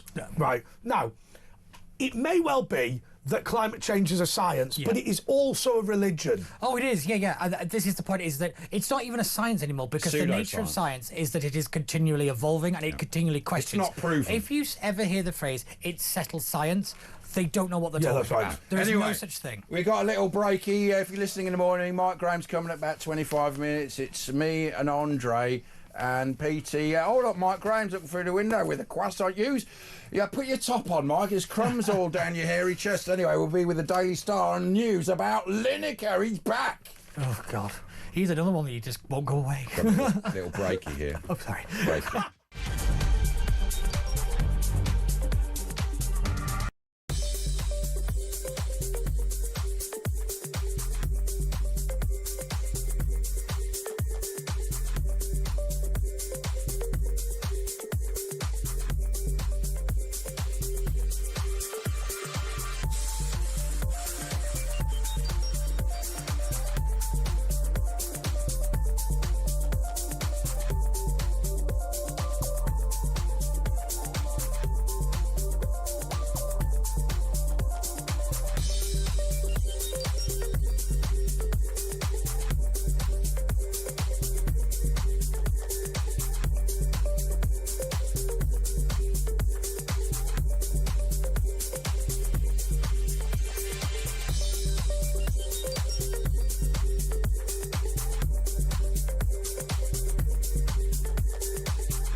across the UK, on DAB+, on your smart speaker, on your smart TV, and on your side. This is Talk. Preview with Andre Walker. I've got a fault with my system. He was just slow with his fingers. His fumbling fingers. Okay, this is the press preview with Andre Walker, Asher Gould and Pete Barnes. Apologies if there's a little loss in sound there. What have we got next on the front page? We've got Lineker. I'm never going back to the BBC. Well, I think nobody wants you. Yeah, Gary exactly. Lineker says he's unlikely to work with the BBC, but he loves the new Match of the Day and never misses it. This is the Daily Star. Yeah, this is sorry to interrupt, but this is like the Bond thing again, isn't it? Where you declare that you're never going to do something. Yeah, yeah, that's right. Yeah, look, there we go. There is Charles Dance. Why I was never Bond, because nobody asked you. And Lineker, why I'm never going back to the BBC, because nobody asked you. By the way, just won a big award that Anton Deck normally win, which is disgrace. You know, if he said something against black people or Asian people, he'd be cancelled because it's only the Jews. Yeah. We can the carry National on, Television Awards. The National Television Awards. So Lineker, get out. Just a matter of interest. Maybe one of the producers can work out what's the going rate to buy one of those awards these days. Yeah. About 50 grand. Ask Anton Shall I tell you Deck. what we'll do, Pete? Yeah. Right. Why don't we save up? Yeah. Right. We'll save up and we'll buy a National Television Award. I mean, isn't it the first time that they've lost Barrymore's for like selling 20 a odd couple years? of No. But normally, like with most, let's be honest, with most of these awards, you pay to win, don't you? Right. It's like the British Courier Awards. Do you know? Yeah. Do you know somebody? No, it's actually real. Oh, really? Yeah. Oh, You're okay. right about most of them, but not that. But the British Courier Awards, do you know somebody sued them because he thought it was a genuinely competitive competition? And the British Courier Awards organisers in court said nobody is stupid enough to believe this isn't paid to win. That was their defence. Oh, well, that should just be the defence. Nobody's this stupid. We should stop bringing that back and like, you're just a moron. Yeah, you mean it's like the wrestling? It's all fake. No, it's like I can't believe it. It's like that. What's the favourite phrase in British law? Knew or ought to have known. Yes, which is basically, I didn't know. Doesn't matter. You ought to have known. Right? Yeah, caveat something or other. Trump mate hunt for the jackal, and that they're talking about this photo of this bloke. There is a person of great interest. The FT, and let's see how much it costs. It's £3.70, and in the Republic of Ireland, it's £4.30 for a newspaper. It's quite thin. I mean, it's very good. But Mandelson dismissed as Britain's US ambassador over Epstein links. We've already been through that. Activist death shooting rocks divided nation. Could this be? This is the FT, by the way, if you're watching. Hang on a second. No. Do not indulge the gallery. You made it very clear. You made it very clear. You not only said it was the FT, but you read out the prices in the UK, Republic of Ireland, and Europe. And they're going with papers. That is it. Yeah. Right? Not listening. Not listening. Not listening. Anyway, Scadden law firm. They said I'm banned from doing that voice from now on. Labour's fiscal fate hinges on OBR productivity views. The fiscal fate of Keir Starmer's government rests on a decision about an economic variable by a group of largely anonymous civil servants. Aren't they all on his side, though, Peter, or are they now turning against him and they want to get rid of him? Oh, the civil service is on the civil services side. And that's one thing to remember. You might think that they're in the pocket of Labour or whatever. They're not. But he's on their side, so they'll pass No, him, Labour's in their pocket. Yeah. It's now just... Britain is now like the Soviet Union. It's unlike it in a lot of respects, but in one respect it's like it. Basically, the governing political party represents the public sector. Yes, exactly. And that's it. Without so a doubt. it's about... It was like when Andy Burnham was the Secretary of State for Health. You know, there were really serious questions about the number of deaths in NHS hospitals, and Andy Burnham didn't want to undermine confidence in the NHS, and even publicly stated that he was concerned it might damage morale if we talk about the number of people they've killed. Yes. Well, one would think it would, yes. Yes, you would imagine the more you talk about people being killed in a hospital, it doesn't do well for the hospital. Yeah, that's right. It's like don't mention we killed your granny because that'll make us very sad. Yes, I go back to you ought to have known. Yeah, that's right. That's right. Right, the Metro, Mandy. It all ends in Kias. They've been holding on to that one for a while, haven't they? Yeah, they've been waiting for that. Starmer's US ambassador appointment backfires within days of Rayner's exit over tax scandal. Keir Starmer suffered his second political blow in a week after firing Mandelson as Britain's US ambassador over excruciating emails with billionaire paedophile Epstein. The Labour grandee, 71, was sacked less than 24 hours. He took his time, though, didn't he? Will, is this the end forever of Mandy? Well, how many times have we said that? No. Yeah, but third time, well, we've not killed all his Horcruxes yet, so, you know... Well, what's he got on them? Well... He remains a member of the House of Lords, and let's be clear. Yes, let's be clear. If we're going to say one thing in his defence, he's probably called everyone his best pal who's a billionaire. That's true. He's also said yum yum to every piece of food he's ever been given by a billionaire. And the concern by the security services, we understand, certainly the Americans, were concerned about his links with Chinese businesses. Yes. All of which, and let's remind ourselves, Chinese businesses owned by the trade unions. Trade unions not independent in China, right? Yeah. So that means Xi Jinping controls the entire of the business landscape and therefore presumably controls Mandelson. Yes, without a shadow of a doubt. By extension. And I think this is the thing. It is the blurred lines that Mandelson has operated in rule him out of any kind of job like that. They make him very good at the job, but this is the thing. You can't have the job. That's the really terrible bit. He's susceptible to blackmail, isn't he? Let's be clear. That is also a big problem, is that who he's friends with and the things he's been involved in, no doubt, make him very susceptible to blackmail. And let's be real, China and Russia are not afraid of doing that. No, they're absolutely not afraid of doing it. And I mean, I won't say because the person concerned wouldn't want to, but I had a friend who went to Russia and literally, as a British national, unscrewed the mirror in the bathroom and there was a load of recording equipment behind it. So literally, any hotel that you go into as a British national, they'll just make sure you're being monitored. 100%. Yeah. What's the future for Starmer? Do you think, I mean, has he got long left, and who's next? I think I'm still not ruling out them winning the next general election. When will that be? I'm still not ruling because of it a out. split vote. Because of a split vote, and more importantly, a very low turnout. I think you're going to get loads of reformers turning out. Don't you think there'll be a massive turnout of the population? I think the one thing that the right is underestimating is the Rainbow Coalition. If you think about it, a Lib Dem is more likely to vote for a Labour Party candidate than a reformer is likely to vote for a Tory or Tories for a reformer. And because of that, I think that if they work together, not necessarily in a formal coalition or in a formal agreement, but a kind of loose arrangement, I actually think they could not gerrymander it, but configure the kind of the votes in a very particular way. You look at this, what we were talking about before the break. I mean, this, you know, what is it? 2 million people have come to the country, whatever this is. 2 million people have come to the country, and they now can all bring their 10 relatives, right? I mean, surely that means the country's finished anyway. If Starmer wins...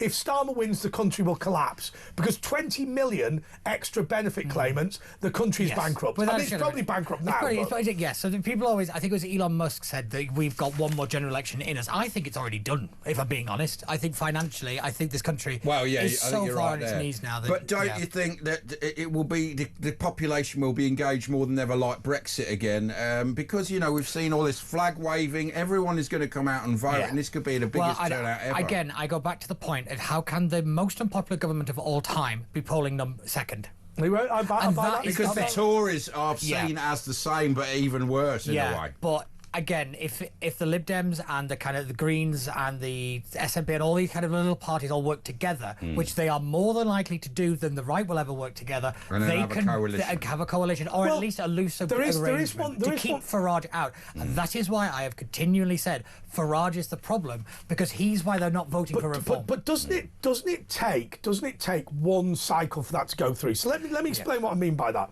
So, as an example, let me just say, Altrincham and let's go with Altrincham and South West. I think Reform are competitive in Altrincham and South West, but the Conservatives had to lose before that happens. So in these seats where Jezbollah is now polling ahead, it's first of all, there are no polls, so they probably don't know the polling ahead, but people will stick with the Labour Party at least to some extent. until Labour gets eradicated. So I just wonder whether, even though everything you say is right, whether it takes one cycle Yeah, it might be. And again, we don't really know, because the voter volatility is all over the place. Because even 40% of Reform voters say they will go back to the Labour Party if they tackle the small boats crisis. Wow. So this is the point, is that they are still seen as a single issue party. That's a big problem, even, 3-4 years out now, before the next election. One thing that they're also going to have a big problem with, and they're finding it now, is they don't have operators. They don't know how to pull the levers. They don't even know what levers they've got within the institutions they're taking over. So when they take over the Senate, they're going to find it very difficult to get anything done, because the people who are working against them know how that building works. Although I think there's good news on Wales for reform. I don't think they'll be in government. Yes. Simply because, from what I can see of the new for the new proportional system, it guarantees a permanent Labour-led coalition. Yes, it does. Yeah, this is what the Labour Party have been doing behind the scenes for quite some time, and Angela Rayner's been part of it, and she's up to her eyeballs in it. Is they've been changing the systems, changing how you vote, changing how. So each area will have its own system. Yeah. It's all party based. Yeah. So basically, what's happening is, right across the United Kingdom, all the systems being altered. Yeah. And the system that will be chose for you locally will be the one that will be most advantageous to the Labour Party. Without a shadow and of a that is doubt. simply a fact. Yes, it is. And they've been doing it, and it's exactly what the Democrats did. And it is one of these things where they never read Frankenstein, because that is the name of the month, that's the name of the doctor, not the monster. Yeah. And they've become the villains of their own story, and they've become the people that are so terrified of them taking down the system. They're the ones that bring it down. Do you not think they'll do like what the French did, with what's the name, they charged her with some crimes, or the Germans banning the AFD? Will they try something like that? They will, won't they? I think they'll try, but I think this is the route they're going down, is because it's technical and it's very British. And it is changing the rules very quietly in very little ways that nobody will notice. The council elections is a prime example. We've listened also to the European Union talk about shielding democracy. Yes. What they are talking about is anyone derided as a populist will be stopped. If you remember, there was an episode of Woke that we did, and I said very clearly that how the European Union reacts is like a wounded animal now. It is going to be brutal, it is going to lash out, it is going to be ferocious, and it is because it is under threat. And we're seeing that with the Macron basically on the way out now. And with the supporters. And this shooting yesterday is all part of that. Building up to, hopefully. As Europe shifts to the right, it's going to lose a lot. The European Union will lose a lot of its friends, because look at the fact that we had a European Union candidate in national elections. Will it be the end of the EU? I don't think, no. It won't be the end of it. What it will be is a redevelopment, kind of alignment of its role. They'll never let it go. No, that's the thing. It's like the euro. Yes. The euro will collapse. We all know the euro will collapse, but it will still. But there will be a new currency called the euro. What it will be is the Greater Deutschmark, but it will be still called the euro. The new euro. It will have no. What it will do is people won't know the euro has collapsed, because it will still be called the euro. Yes. It'll still have the same banknotes. It'll still look and seem exactly the same. And they'll introduce it in a kind of it's just a new way of doing something. Exactly right. That's what they'll do. And it will be digital only. With things like the European Union, all these kind of whether institutions are, the answer is no, because you have to remember what Carl Jung said. People don't have ideas; ideas have people. And the idea of the European Union is never going away. This idea of a global world is not going anywhere, and people. This is why it's a consistent fight. The only one time where I actually thought that somebody was right when they said people have pulled out of something because we didn't do enough of it was when Guy Verhofstadt said, right, he said, you will all say that the problem in Britain is populism. The problem is we failed to secure the borders. Had we stopped this migrant crisis, which we could have done as the EU, then Britain would have been less likely to vote to leave. He was right. Yes, also, he was right. Go all the way back to the Lisbon Treaty. If they'd have given us the little changes that Cameron wanted, we never would have had the Brexit referendum, and none of this would have happened. Do you know what? And also, when we voted to not, when France voted, Ireland voted to not have the European Constitution, I think they should have just gone, let's not do it. Yeah. Anyway, we will be back with the press preview with Andre Walker, Asher Gould and Pete Barnes just in a moment or two.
across the UK.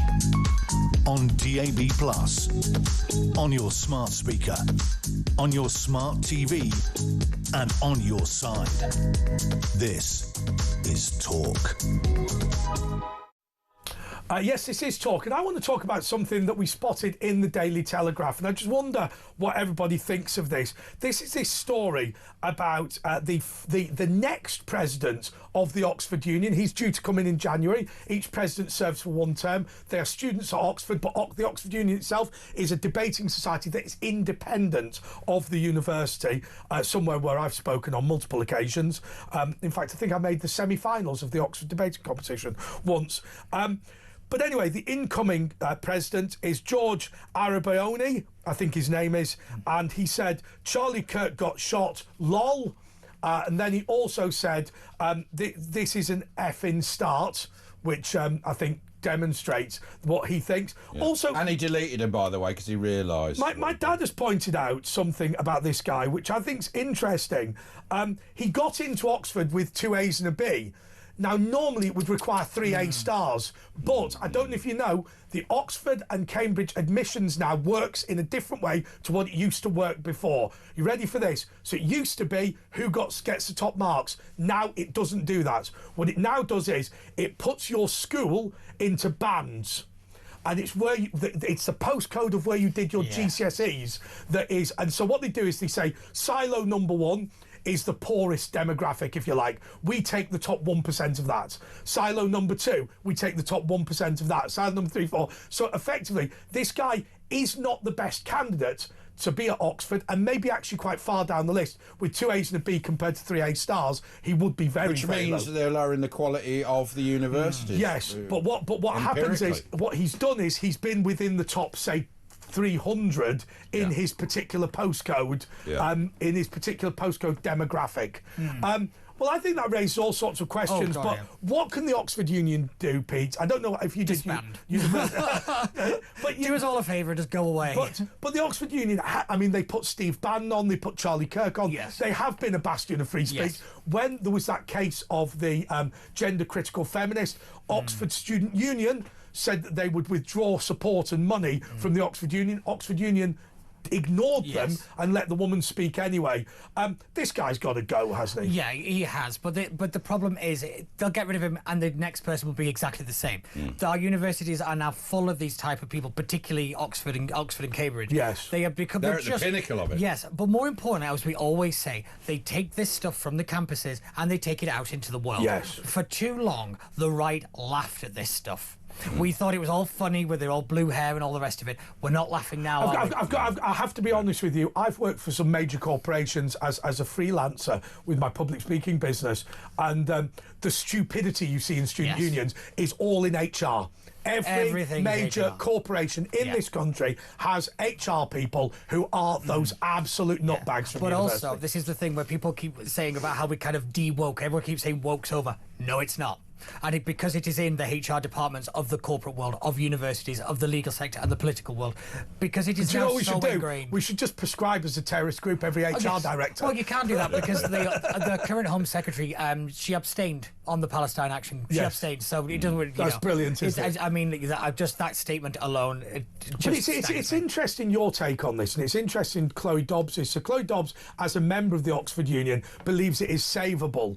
But actually, I've heard other people say, oh, well, Asher said it to her face. Well, actually, in fairness, these 2 universities are the worst of them all. But I do worry about this, about the safety, because Asher, I don't want to speak on your behalf, I remember Hillel House in Manchester, which was the Jewish student building. They don't have that anymore. Tell you why they don't have it. It's not because it had to be closed down or whatever. Jewish students will not go to Manchester University anymore. You can't speak. We couldn't speak at the Oxford Union now. Would that guy leak information to Palestine Action? Who knows? Yes, exactly. And plus, Charlie Kirk spoke there, and then the guy laughed at him being murdered. Why would you want to go and appear at a place? Yeah. I think he did. But this is the point, isn't it? Is that they're going through the motions. They don't believe in this stuff. And that's the big problem, is that, you know, if you... I say this all the time. If you say the phrase, I believe in free speech, but... you don't believe it's free speech. That's right. It's not. You can't caveat it. It's you do or you don't. I think it's very easy because there are 2 things, aren't there? There's free speech and there's incitement. And you just say, well, incitement isn't free speech. Yeah. So Well, there's still laws about that anyway. So yeah, I always take a very radical view of this. I think you can be as racist, as homophobic, as anti-Semitic as you want, because I know what you actually think. Yeah, I agree with that. Because it's the whole, I would rather company tell me that they don't want to take my money, and I'll go give it to somebody that does. Yeah. And the market will decide whether that company survives. I've given the example of the BBC. They used to phone me all the time going, Andre, we need a contributor who's as good as you, but who is either black or female. Yeah. I mean, I've had producers you ring must me. have had that. I've had producers ring me saying, did I know somebody? And I was like, well, I can argue that. It's like, I mean, that's the worst bit. When in the old days, when it's like 300 quid to go on, and they go, do you know anyone good? Yes. No. Do you know what I always used to do to the BBC? I always used to go, yeah, I'll spend all day trying, and did not lift the thing. Didn't lift the thing. They were desperate to not get me on Newsnight during the leadership election, but I wasted their time for a full week. Yes, the taxpayer thanks you for that. Just the last story before we go is in a Telegraph. A single lethal gunshot from 130 metres. This was no amateur who got lucky. Experts believe the footage shows a carefully planned shooting of the Conservative influencer as Charlie Kirk spoke under a gazebo. Anyway, basically... The problem you've got with that, though, is there are a lot of people in the United States of America who have a degree of knowledge of guns, which would be military or police level because in the UK. Because you have to remember that they have a gun culture. Yeah. This is why I hate British people talking about American gun culture. You don't know what you're talking about. It is not the same. It's like them talking about tea. They don't know what they're doing with it. They are brought up in it. They are living it. They breathe it. And... you know, we might think it's weird and extreme and they don't need guns and all the rest of it. It is in their I think DNA. it's marvellous. I think it's marvellous. I'm just not participating. But you're right that there will be people who are the professional amateur. Yeah. And there's loads of them. Absolutely loads of them. Well, they're saying this was no amateur who got lucky. They're saying this is probably a sniper or someone professional. But it could be ex-army. There's a lot of hunters, aren't there? Yeah. But he picked his spot, apparently, and he's even escaped still on the run on the loose. OK, thank you so much. Mike Graham is up next if you're listening on Friday morning. Going to be an absolutely action-packed show, so please do stay tuned for that. Good morning, everyone. If you are still with us on Thursday, I'll get the blame for that. If you are still with us on Thursday. That was Mike Graham. Cut that in. It's by the way, Pete, I loved that bit where you accidentally broadcast. What was it that he said? Oh, I did. He's another one that won't go away. Yeah, he's another one that won't go away. Oh, not Gary Lineker. He's another one. He's not doing the crisps anymore. It's only like when we used to do the Bug Show and I used to get the Harry and Meghan question every single time. I can't talk about them anymore. Yeah, great. She's got some new marmalade coming out. That's exciting. Again, she's another one that won't go away. Somebody said that my hair is an orange beacon today. I might have it altered tomorrow. What colour are you going to go for? I'll get it professionally dyed. Go for the blue rinse, like one of the wokies, Well, the Blue Rinse Brigade were the original. They were the if you can't beat them, they were. The Blue OK, thank you so much to Pete Barnes. We are going to be taking your calls just in a couple of moments. At Virtual Ash. At Andre JP Walker, give us a ring right now.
across the UK, on DAB+, on your smart speaker, on your smart TV, and on your side. This is Talk.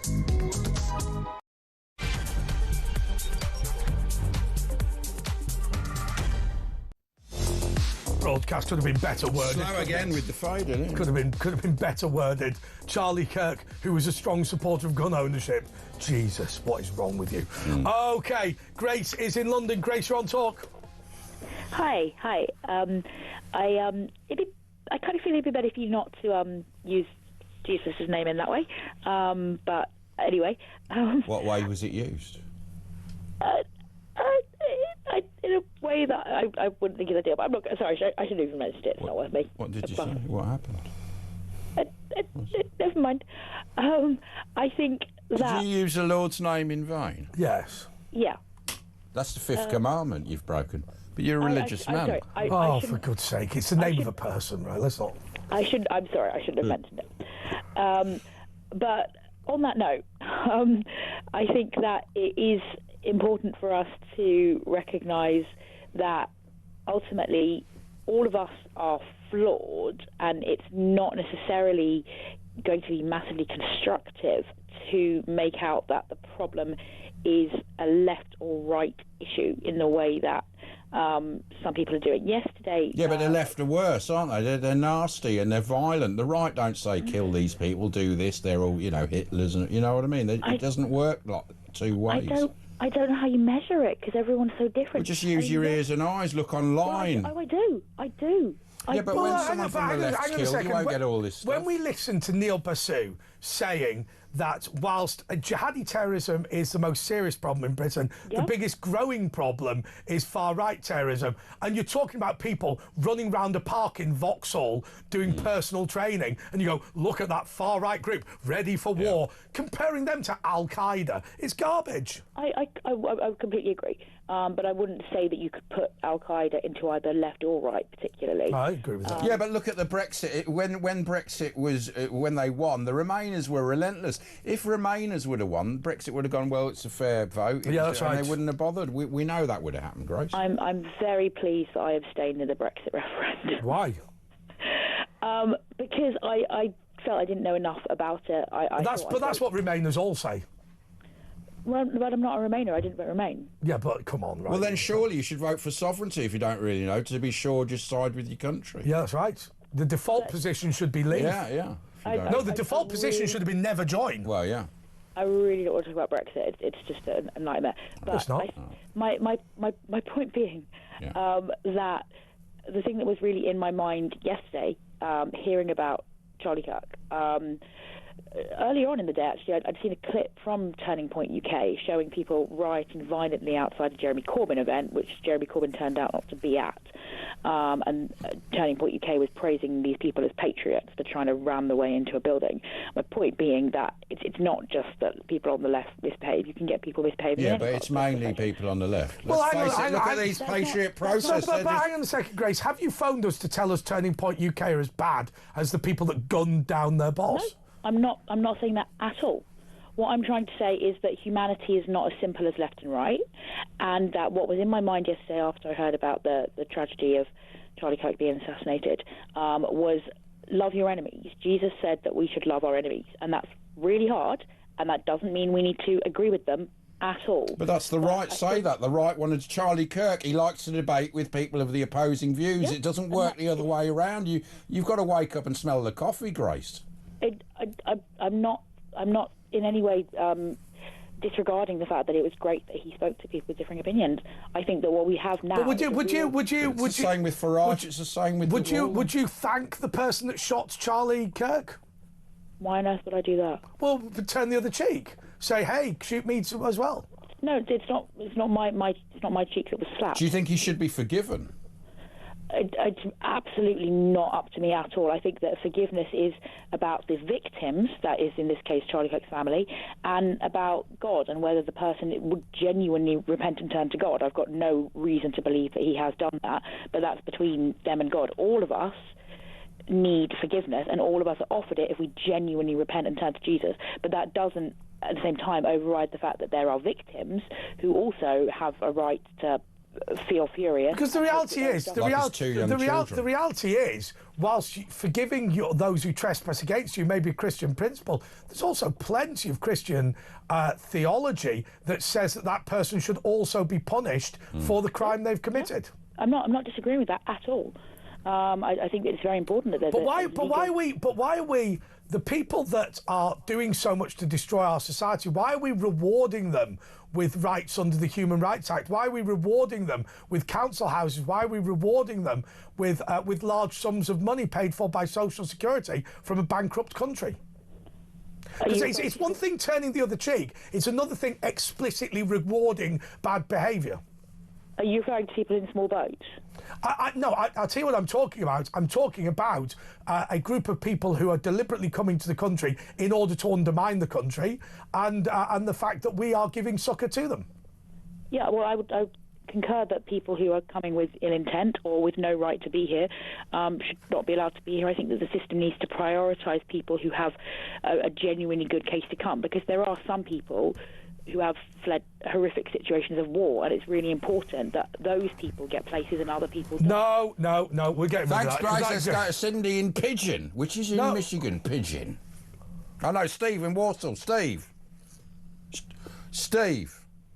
Well, it says it there. Steve. But that's... Hang on, stop for 1 minute. Stop for 1 minute. It says Cindy above there. Stop for 1 minute. Stop for 1 minute. How long have we been using this system? Well, it's changed all colours. Oh, God. Steve in Warsaw, in Blackwood Try. Come on, Steve. What's up, Steve? Come on, Steve. Steve. Hello, yes? Yeah, what's up, man? Steve? Can you hear me? Yes, go on, talk. Steve? Right, anyway, there's been a lot of publicity about these boat people, as we all know. Yeah. But there's nothing being said about thousands of people coming in here every week from Africa. Them bringing all loads of children with them, them claiming all the benefits and everything. Yeah. Now, I think it was last week the so-called Chancellor of the Exchequer said, we've got a black hole in the economy. With all this immigration business going on, it's a wonder we've got an economy. We haven't really. It's all smoke and mirrors. I mean, we're £110 billion pounds we're paying in just interest every year. I mean, and they go on, we're going to save $5 billion. That doesn't even touch the sides. We're going to hell in a handcart, Steve. Well, Steve? It beggars belief with me that I'm letting all these people just walk into the country, given a house, and they haven't got to work, they don't pay no bills, and they just breed like rabbits so they can have more benefit money for the children. I mean, who's responsible for allowing all this? But it's our policy.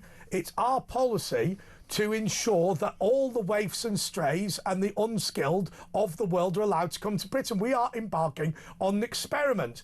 Can you take the least educated, most backward, most marginalised, least able people in the world, stick them in a council house and put them on benefits, and can your country be a financial success as a result? The answer so far is a resounding no, but if we allow the Lib Lab Con coalition to continue, we're going to try this experiment for another 20 or 30 years.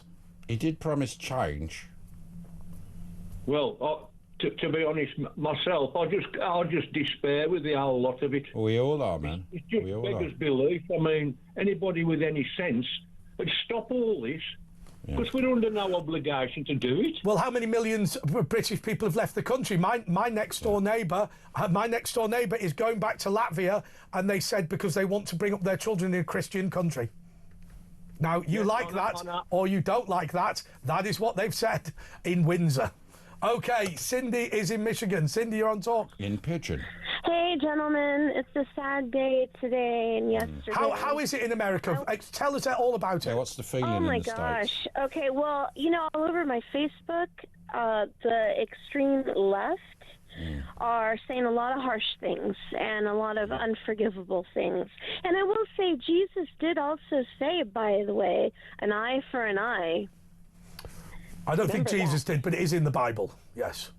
Yes, it is in the Bible, yes. And I will say he was a good man. I didn't know him, and I've never cried over people I've never met before, but I cried yesterday. And did you choose to watch the video of his demise? No, I did not. You shouldn't watch that. I don't think anyone, because it will sky. I'm not going to. I heard it would, that it would, and I just prefer not to. I mean, I will say one thing in defence of the video.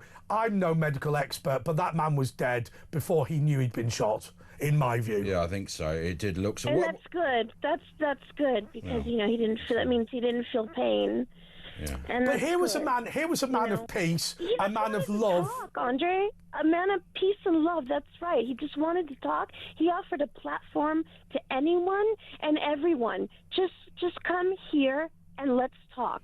But isn't it what's the feeling in the States? Is it feel like a pivotal moment? You know, because obviously this was a guy they're still calling him far right, and that in certain news broadcasts. Certain people they're did lashing here as out well, now, aren't they? Don't you think it's a pivot point and things will go to the right more successfully? I mean, anyone who described him as far right yesterday is a disgrace. Yeah. Yeah, a lot of the, what do they call it? The average, typical media, they're calling him far right. They're calling him, which is part of the problem, and which led to his death. People like with this, things like that. This disgusting rhetoric is what's causing these problems. It is, and that's what it's causing people to get a little bit psycho. Well, it is definitely me.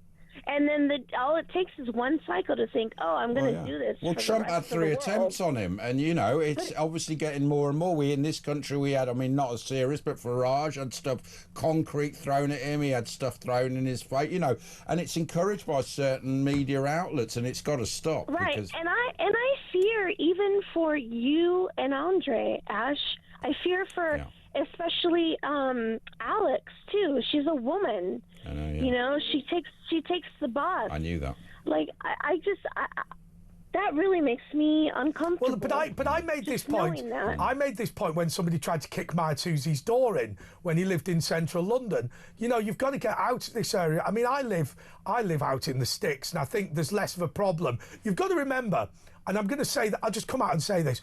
The towns outside London are principally British in this country, and principally they are run by normal, sensible people who are actually British. Obviously, London's a bit different, but London's always been a bit different. It used to be 99%, didn't it? British nationals. Good point. But I'm curious, do you gentlemen ever fear for your safety at all? No. Do you ever? No. But I bet Charlie Kirk didn't until it happened. That's a reasonable point. Yeah, but man, if they were to try to do that, harm a hair on your head in front of me, what would you do to them, Cindy? Would you come over here and sort them out for us? You'd hear a bunch of expletives right now.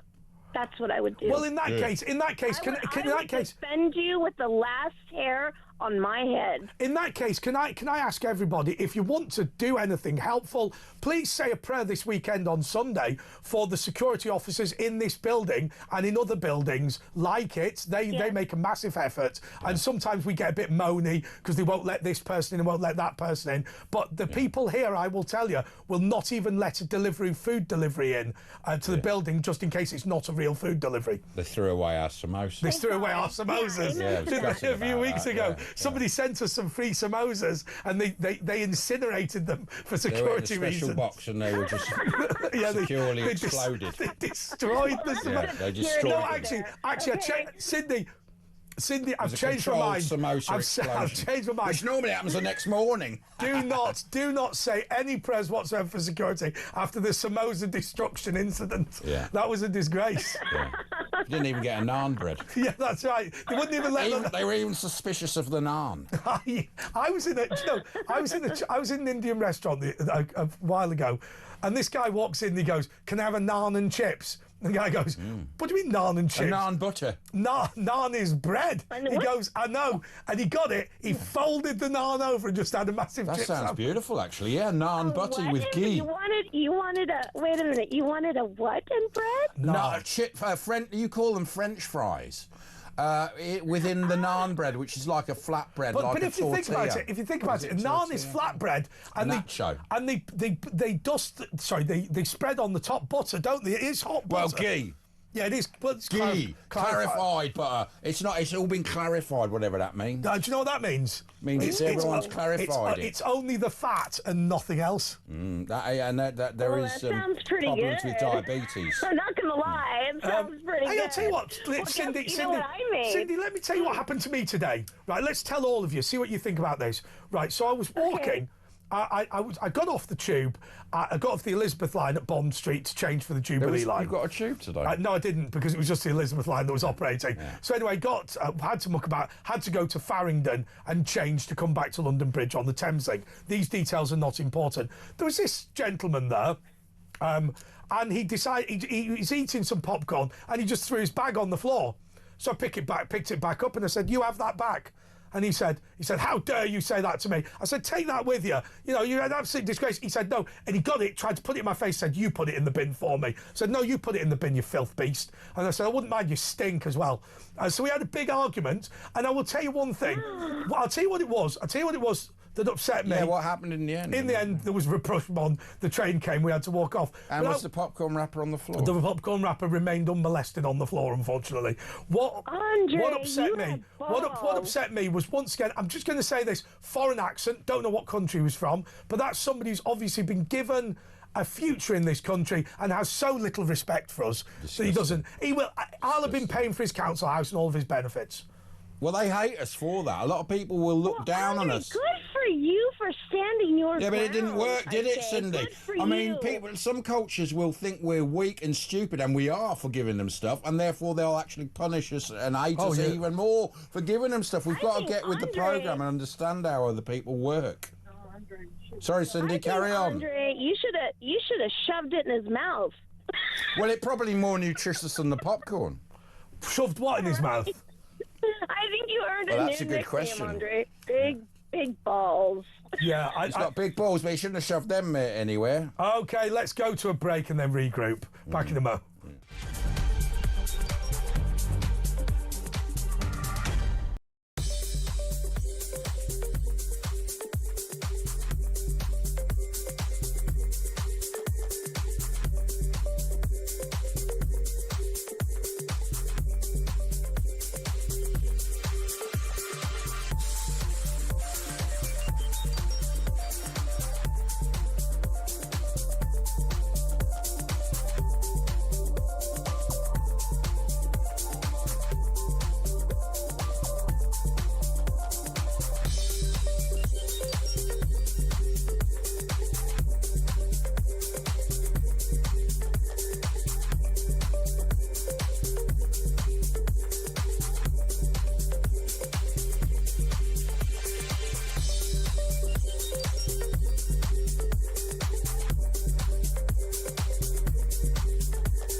Right, let's go to Yasmin, the teenage witch. Yasmin from Manchester, you're on talk. Hardly teenage. Thanks for that. First of all, I'd just like to say condolences to Charlie Kirk's wife, Erica, and the children. Yes. The other thing I'd like to say is I feel as though he was a sacrificial lamb, and I'll tell you why. First of all, with what happened in Butler against the President, Donald Trump, he should have had a drone up. He had no security, only apps on people's phones to get in. Behind him, there was a balcony where Liberals were, and I'm not saying it was a Liberal who did it because nobody knows. There were people celebrating in the audience. The thing is, he's not a presidential, he's not a politician, so he's got his internal security around him. They're not expecting that. They will now in future. People will have to look for snipers. Listen, he was so close to Donald Trump. Yeah. He wasn't in the government, but he brought 37% of the youth to vote for Donald Trump. Yeah. And he knew he was at risk. There should have been a better security for him. You're right, Ash. He had common sense views, but I believe the American government need to be asked certain questions, such as why didn't he have a security detail, and why Well, he's not a politician. Well, no, if somebody in the UK is at risk, will have security. Salman Rushdie being an example. But Farage doesn't get given security, he has to pay for it all. No, he doesn't, not anymore. Yeah. No, he doesn't he? Right. He's an MP, he doesn't have to pay for his own. What, for the eight or 10 guys they have with him? No, he used to have his own security that he paid for. Now they've got rid of that. So those people have actually cost the British taxpayer money, the people that from that radio station. Oh, yeah, James O'Brien, let's call it who it is. James O'Brien. So he should be sued by the British government. I feel personally as though this is like a repeat of Butler. That's what I really believe. A repeat of what? And yeah, because he was a sniper on the roof, and he was even videoed on the roof. It was even videoed. Yeah, and why didn't they tell security, those guys that were just pointing him out? How do we know? It might have happened seconds later. Nobody knows. There were concerns. There were concerns that, and let's just be honest, what Donald Trump alleged behind the scenes to U.S. Secret Service, that what they were doing was they were deliberately ensuring that his security was substandard.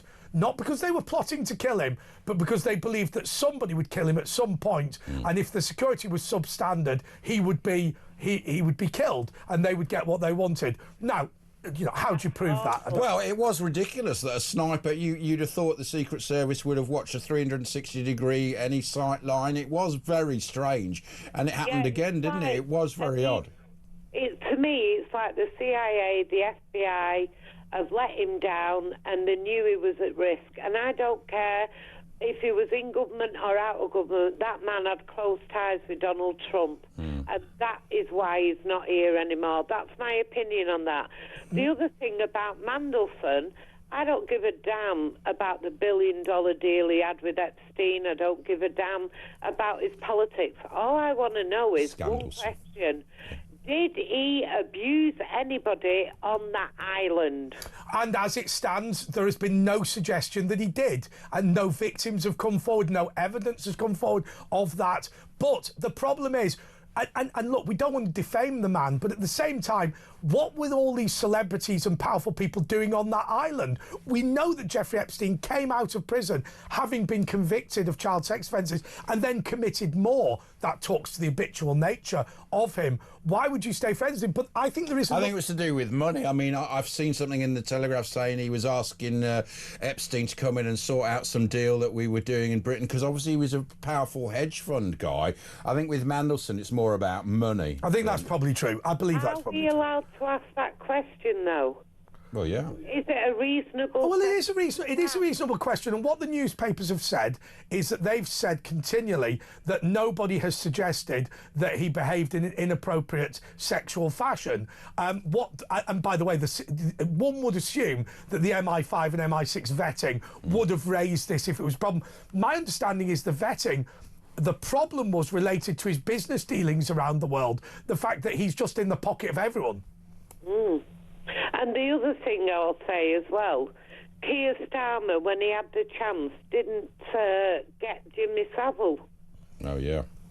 There's a lot of things with the Labour. I mean, we saw the scandal with the girls, the working class white girls. We saw that scandal. We can see at the moment the problems with women complaining. They're really not protecting women, this Labour Party. Listen, when I was in care, it was going on, and I'm telling you, they don't give a damn. But when you were in care, I mean, we have the situation with Harriet Harperson. Let me explain something. Yeah. My dad's Muslim, right? When I went to the police about what he did to me, they told me straight, this is going back to the early 80s, they told me straight they couldn't do anything because he was Muslim and they didn't want to cause a race riot. Have you noticed that we don't hear about any honour killings? There must be going on, but they must be covering it up. Let me tell you about honour killings.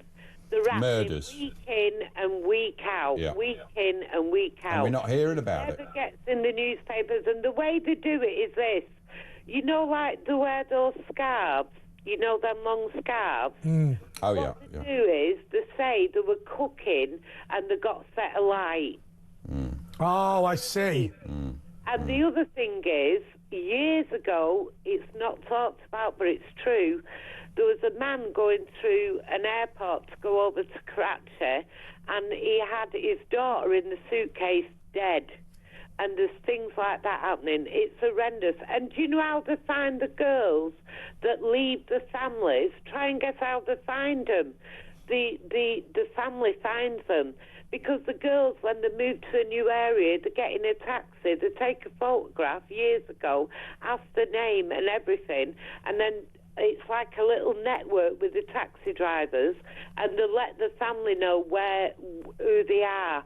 They know their accent and everything, and what they do is they say, that girl's been seen here, and then the family go and get them and kill them. Wow. And that's not all what they do either.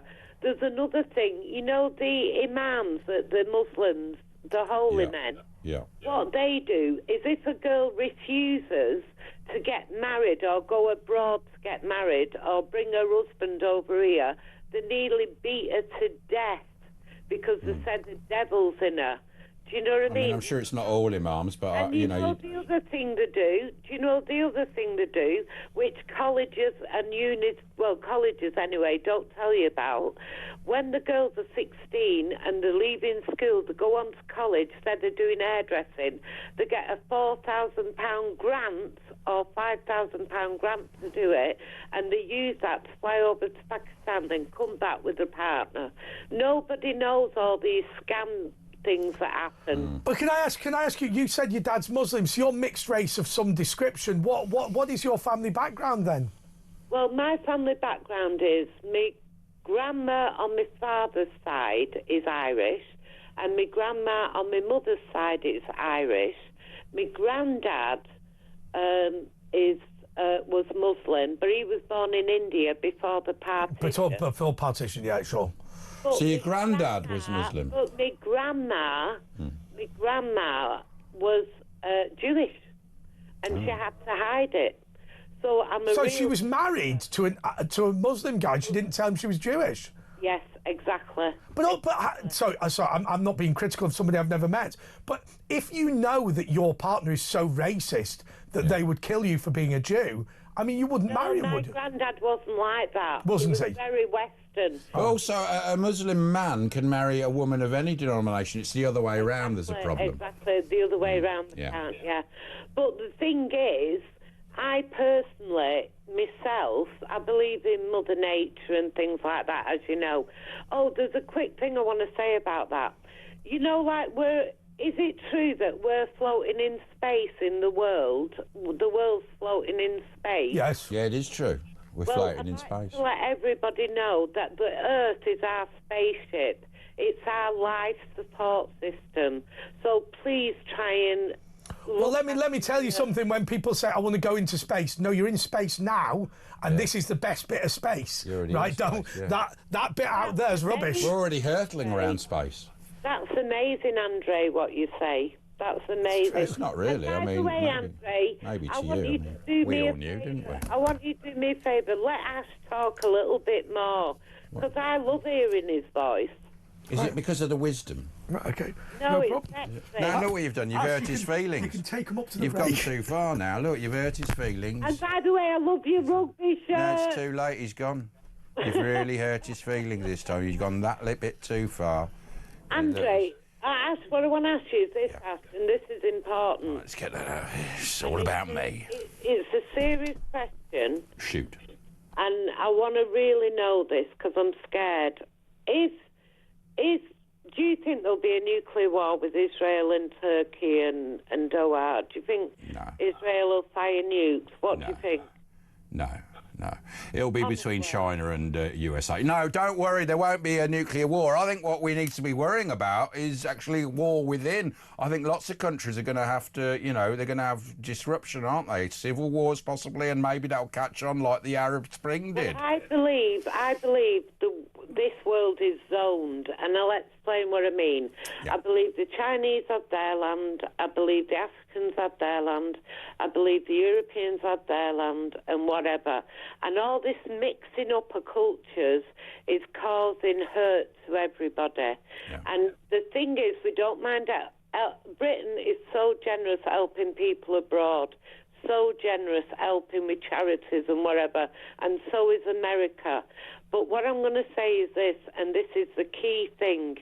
You cannot mix a dog and a cat or a bird and a donkey and expect them all to get on. We've all got our... But I've seen a lot of videos where dogs and cats do get on, actually. It's a bit of a myth, that. But you know, you're right. They go, oh, we're all the same. We're not all the same. We're all totally different, and people don't like it. Totally different cultures. Totally different cultures.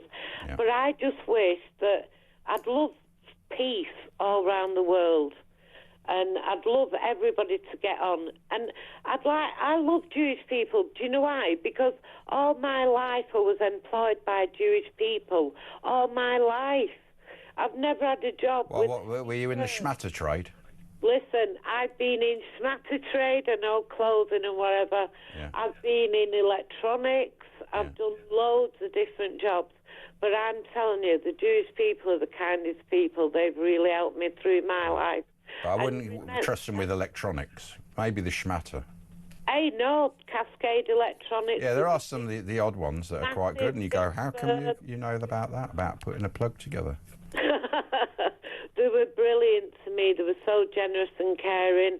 And without them, I wouldn't have been able to live because I couldn't get employment off. I'm being straight. No white people employed me, and no Muslims would. But the Jewish people employed me from me being 15 to being whenever I stopped working. Do you know what I mean? That is not. I remember James Whale, his son, they wouldn't accept him in the school because he didn't go to church enough, and they accepted him in the Jewish nursery, so his kids went to a Jewish nursery. Anyway, Yasmin, we got to go and take a little break. I've got to see if I can get Andre back because he hurt his feelings, but we got Georgina, Sean, Heather, Matt and Danielle, and maybe you too, 03444 999 1000. It's Andre Nash on Talk. We'll be back in a minute and a bit. Don't go away.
across the UK, on DAB+, on your smart speaker, on your smart TV, and on your side.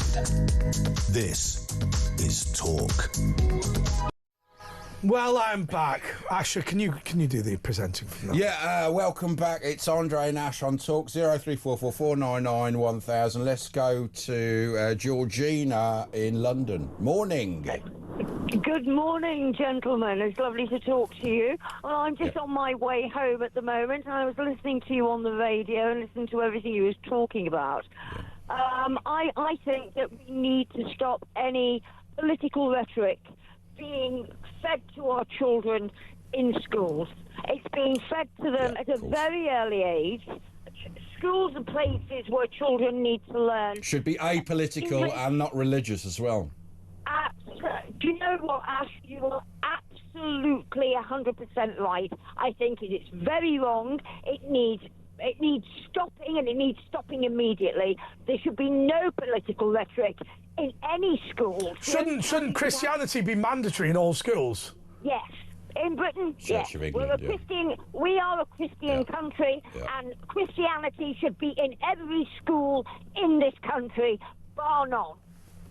Hey. Yeah, but what do we do about Jewish schools? Well, I used to be kept out of assembly for my own welfare because, you know, but then I started going in and I loved all the hymns. They're beautiful, like, they're from a Baroque era. They're from the Baroque, and they're beautiful pieces of music. Absolutely. I mean, look, every religion has got something to offer their own country. So what we could do is every school could have Christian prayers led, and those people who do not wish to participate can stand in silence. Well, that's what happened in the old days. Is that right? Yeah, we didn't even have to go in. And the same with our religious education. I didn't have to take part, but I'd sit in the class and laugh at all my mates who had to do the work. And I'd go, smoking a cigar. Because you could smoke cigars at school back in the 80s. No, right, can I just say something? We did smoke, actually, in the common room. We were allowed to. In England, this is England, and we need to start prioritising everything that is British in this country. This is going for education. This is going for the way we conduct our lives. We need our culture back. Everything that is Now, British. let me ask you this. Can you come in on Thursday, 10 o'clock? When, next Thursday? Yes. I am with my daughter next Bring your Thursday. daughter. Even better. To Dubai. Yes, we're going to Dubai next Thursday, and I would have come in New Barnet? this evening. Dubai, yes, I'm going to Dubai. New Barnet in Dubai. Why are you out at this time of night? Is it because of the train strikes? What are you doing out at this night, George? At time of night? Well, I'm going to let you into my little secret now. You're an I escort. have been this evening to see Engelbert Humperdinck. Is he still alive? He's 90 years old, well, 89 years It old. can't have been very good. He was absolutely. Oh, that wasn't us. That wasn't us killing the signal. What did he sing? What was his most famous song? There's that really famous. Please release me, let you do that. That's it. Surely he couldn't have sung that as well. He did. Quando. Blue Spanish Eyes. Yum Yum. Quando. Oh no, that's Peter Mandelson. Yeah. And he was at 89. Is it Spanish eyes? Oh, Spanish watching you with those Spanish eyes. Amazing. Do you fancy him though? Still, I mean, you know what I mean. Would you? Right, can I tell you my great story, Georgina? I've just remembered this. Hear it. Right, and this is a great story. So, I went to Maya Tuesday's wedding and I was in full morning dress. I had the top hat, I had the tails, I had everything. Thank you to Moss Bros in Windsor for losing my suit. They were completely, absolutely useless. Useless. Moss Bros in Windsor. Do not go to Moss Bros. Is that why you got the rugby top? No, don't. So anyway, right. I was walking out in my top hat, morning suit and everything with quite an attractive female, right? And I walked to the tube, right? And somebody went, excuse me, have you just picked up an escort from Claridge's? And I went, how dare you? And I've never been so offended in my life. Right, well, that's a high quality escort from Claridge's. So I went down to the platform and went, excuse me, how dare you say that? And he said, No, I was talking to the woman. Well, what do you mean I was talking to the woman? You were an escort. He said, I thought she'd got one of the doormen from Claridge's to escort her to the tube. Oh, well, I've seen you when you've all been dressed up, when you went to Ascot, and you looked absolutely dapper. Well, the stupid thing is, I had the morning suit anyway, so why we bothered going to Moss Bros? I don't know. Don't go to Moss Bros in winter. If you've got one anyway. By the way, just to remind you what I always say, all the big corporations, all the big brands have us on media monitoring. So if you say Moss Bros, they will. Do you want to Zoom us tomorrow, Georgina, from New Barnet in Dubai? What, my darling? What was that? Zoom. Do you know what Zoom is? Yes, I know what Zoom is. Do you want to Zoom Zoom us? We can get you on Zoom. I would love to. I will get home. I will speak to you this week, hopefully, and we will sort something out. Great. Yeah. Okay, we'll try and get you on Zoom tomorrow night then, Georgina. Thank you so much. Let's go to Danielle in Colorado. Danielle, you're on talk. Are you in Aspirin? No. Hello, Ash. I'm the. Oh, you're British. So have you fled? Have you fled to America? No, come on. We've talked before several times with James. I gave you a tour of my fire station years ago. Oh, God, you were in San Francisco. Have you quit? She's a British lady from Manchester who was 20 years and a chief in the fire brigade in San Fran. No, not quite. No. I'm from Sevenoaks originally, but... well, it's near Manchester. Is it? I was a lieutenant, yes, in San Francisco, but I'm a dual national. But anyway, lieutenant. So now you know, now you remember. I do. I never forget. I remember you. It's really hard to follow Georgina. She's amazing. Yeah. She really is. But you wanted to talk about Charlie Kirk, didn't you? Yeah, it's really hard to hear armchair warriors back home making assumptions about America who either haven't been here, who haven't been here for years, have never lived here. There's a very different political vibe, and I've got my feet in both camps. Yes. Home and here. And people think that the right-wing extremists, and there are so many people that are walking around that are just everyday people like Charlie, maybe not as religious, but very much hold those moral beliefs. The normal family value views that we used to all have. Exactly, and somehow the progressives here have twisted it so bad.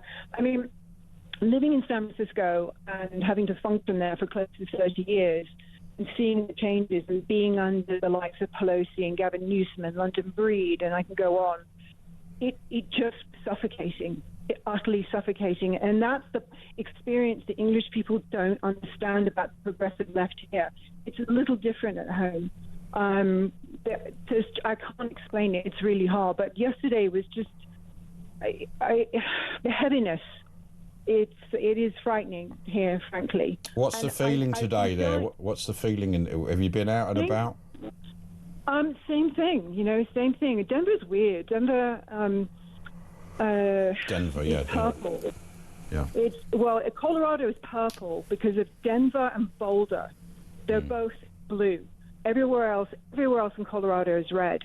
So it's a weird vibe here, but it's definitely not as progressive as San Francisco. And I've been dying to ask both of you this, and I hadn't. I was like, I'm just going to let it go. But because you're not on the weekends, I'm forced to listen to LBC. And the time difference, I get Nick Abbott, and I used to like him. He's all right but he's not good when he tries and be serious, does serious stuff. He's terrible. Oh, my God. Just do the funny sound effects. It's just Trump bashing on and on. And he goes on about Brexit. Not that I ever listen, but he goes on about Brexit and all that. Right, well, what he said... Get over it, you lost. I almost dropped the phone. They were talking about the immigrant hotels, and he literally said this, quote, I swear to God, women would be safer in immigrant hotels. What? But that's demonstrably untrue. Well, I know. I actually called them up. People from Eritrea are 20 times more likely to be sex offenders. People from Afghanistan in Britain are 22 times more likely to be sex offenders. It's demonstrably untrue. That's empirically factual. Oh, I know. I mean, he's completely ignoring all the women, like, you know, the whole northern issue that had gone on. He's ignoring all of that.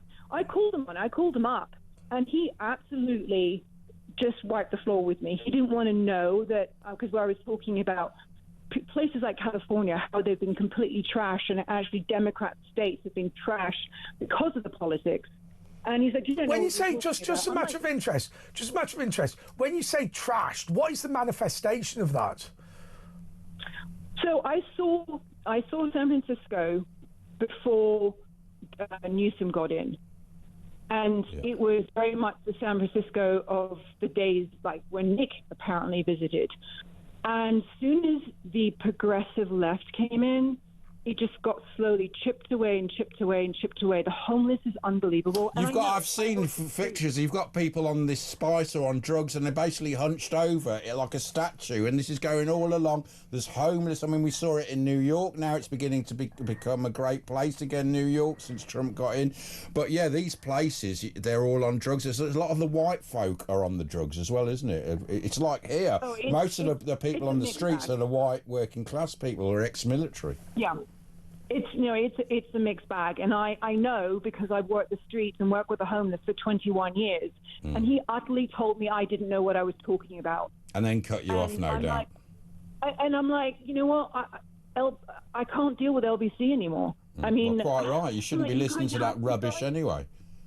Well, because you guys are we not... We go off air on a weekend. Yeah, that's right, we're not on at the weekend, come on! Yeah, you're right. Talk sports. We need more Petrie. I need you. No, Petrie. No, we do need more Petrie. We do. Sometimes I'm like, she goes on the whole Trump bashing thing too, and I don't mind that. But it's like she's wrong with some of her information. I know because I live and work here, and I know. Yeah. That's what bothers me. All right, Danielle, I'm really sorry. Talking of cutting you off, we're going to have to cut you off simply because we've got to go to this break now. But before we do, let's remind everybody of social media. Come on, Asher, what are you on? Well, if you want to get us on our social media systems, we're on the X, formerly known as Twitter, at Andre JP Walker, and I am... At Virtual Ash. At Andre JP Walker, and most importantly, at Virtual Ash. Well, I think what we should try and do is... And he's on YouTube, Andre Walker. Yeah, what we should try and do is anyone who follows us now, we will mention the names of. Yeah, man. Yeah, OK. And also, you know, you still... Well, no time for a message now. We'll just... we won't do that. We'll go to Sean in Essex, but we'll take a little break just to reflect on everything that was said then, and we'll be back all together again in 2 minutes. Don't go anywhere.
Right, during the break, I've been attacked. I've been attacked for my choice of top. And I've put a tie on. Right, what is... To make it even more... Oh, don't wear a tie. Yeah. That'll wind them up even more. Yeah, exactly. That's why I've done it, yeah. Right. Right, well, I'm going to have to... Off the show. I'm going to have to go and... Well, I'll just fix it tomorrow, then. I'll just fix it. Shut up, Andre. Right, Sean in Essex. You're on Andre and Ash on Talk. No, we're not doing Sean now. We're not doing... No, Sean, you've got a minute. Hold on, Sean. What's Listen, wrong? let's read out the people that have followed us on Twitter in our effort to get more people to follow us on Twitter. Billy Kelly, Ron Bell, Laurie, Artisan Gaia. Big up to William Barrow. Hi to Billy Kelly, Lee and Stan Young. Follow me at Virtual Ash. I'll mention your name. Amanda, Andy Man, L, Pretty Queen. Aaron Newbury. He's a journalist at The Sun. Donald Trump. Inshim, Lady Mercia. Yeah, follow me now. Josh Rom. I thought you followed me already. You must have unfollowed me. Petri Hoskin. No. OK, Sean, you can come on now. Sean is in Essex. Sean, you're on Talk. Hello, mate. Hello. Morning. All right, mate. All right, mate.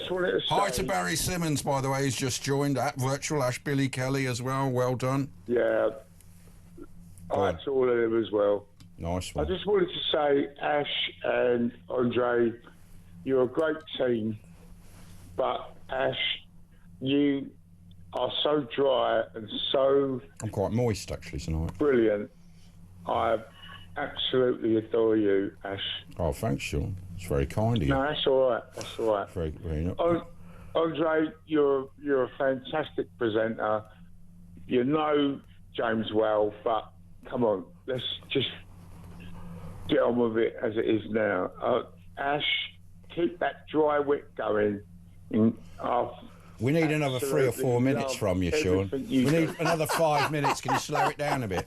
Right, Sean, I'm not joking. In our ear, they've gone, this is the last caller. What do you think about migrants? Just string it out for a bit. What do you think about migrants? Yeah, whatever you want to talk about. We got 5 minutes. You know how loads of people have been cut off early? Yeah. You can talk about It's called a bonus call. You've won the bonus call where you can just talk about what you want on national radio and TV. All right, then. All right. Away you go. You're brilliant, Ash.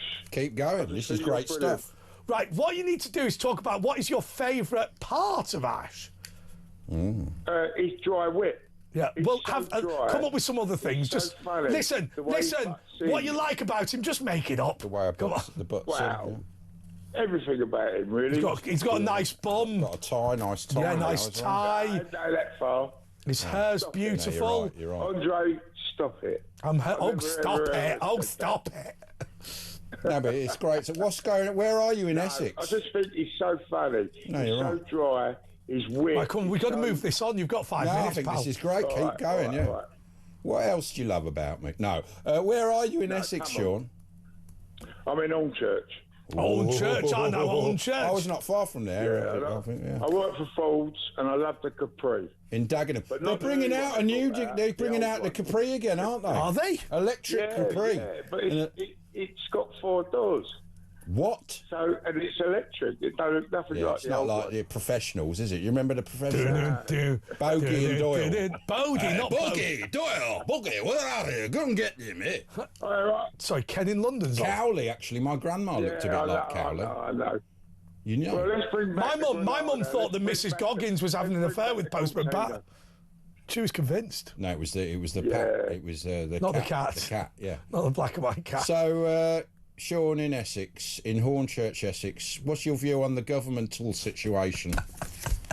Well, they're all over the place, aren't they? Yeah. Until we get reform, they're going to be just nothing, don't they? Have you been putting up St George's flags? They've had to get rid of so many of their ministers and everything. It's just... Yeah. And that's Starmer's fault, isn't it? I mean, do you think we're going to last 4 years, though? I mean, 4 years more of this. 4 years? We're not going to last 4 years. Listen to Mike Graham. Yeah. He knows they're going to go in 2 years. Well, that's what Farage said. I mean, Nigel Farage said, there'll be a general election in 2027. So here's the interesting thing about Hornchurch. Here's the interesting thing. That the last general election, right, it is a Conservative reform marginal. right? Yeah. So at the last It's election... gonna be reformed. Every single borough in London is going to be reformed. It's now going to be reformed, yeah. Do you think? Yeah. I think so as well. So the Conservatives have a majority of 1,943. There's no wokery in Essex, is there? In any part of Essex? No. No, quite right. We're geezers. We're geezers. Well, it's where the protest started, isn't it, in Epping, around there? It's where a lot of things... I think also the Peasants' Revolt began in Essex. It did. No one in Essex wants to vote Conservative or Labour. They all want to vote Reform. They're the most patriotic. Nigel Farage all the way. Yeah, yeah. Why? How do you feel? Well, I agree. I can't say, but I mean, I agree that's what's going to happen because they're a uniparty. The Tories and Labour have permanently damaged this country, so they should be permanently out the game. What about Jeremy Corbyn, the Fruit and Nut Party? Jezbollah. He's launched a new party. Well, his mate did, and he was a bit annoyed about it. It's your party, Sean.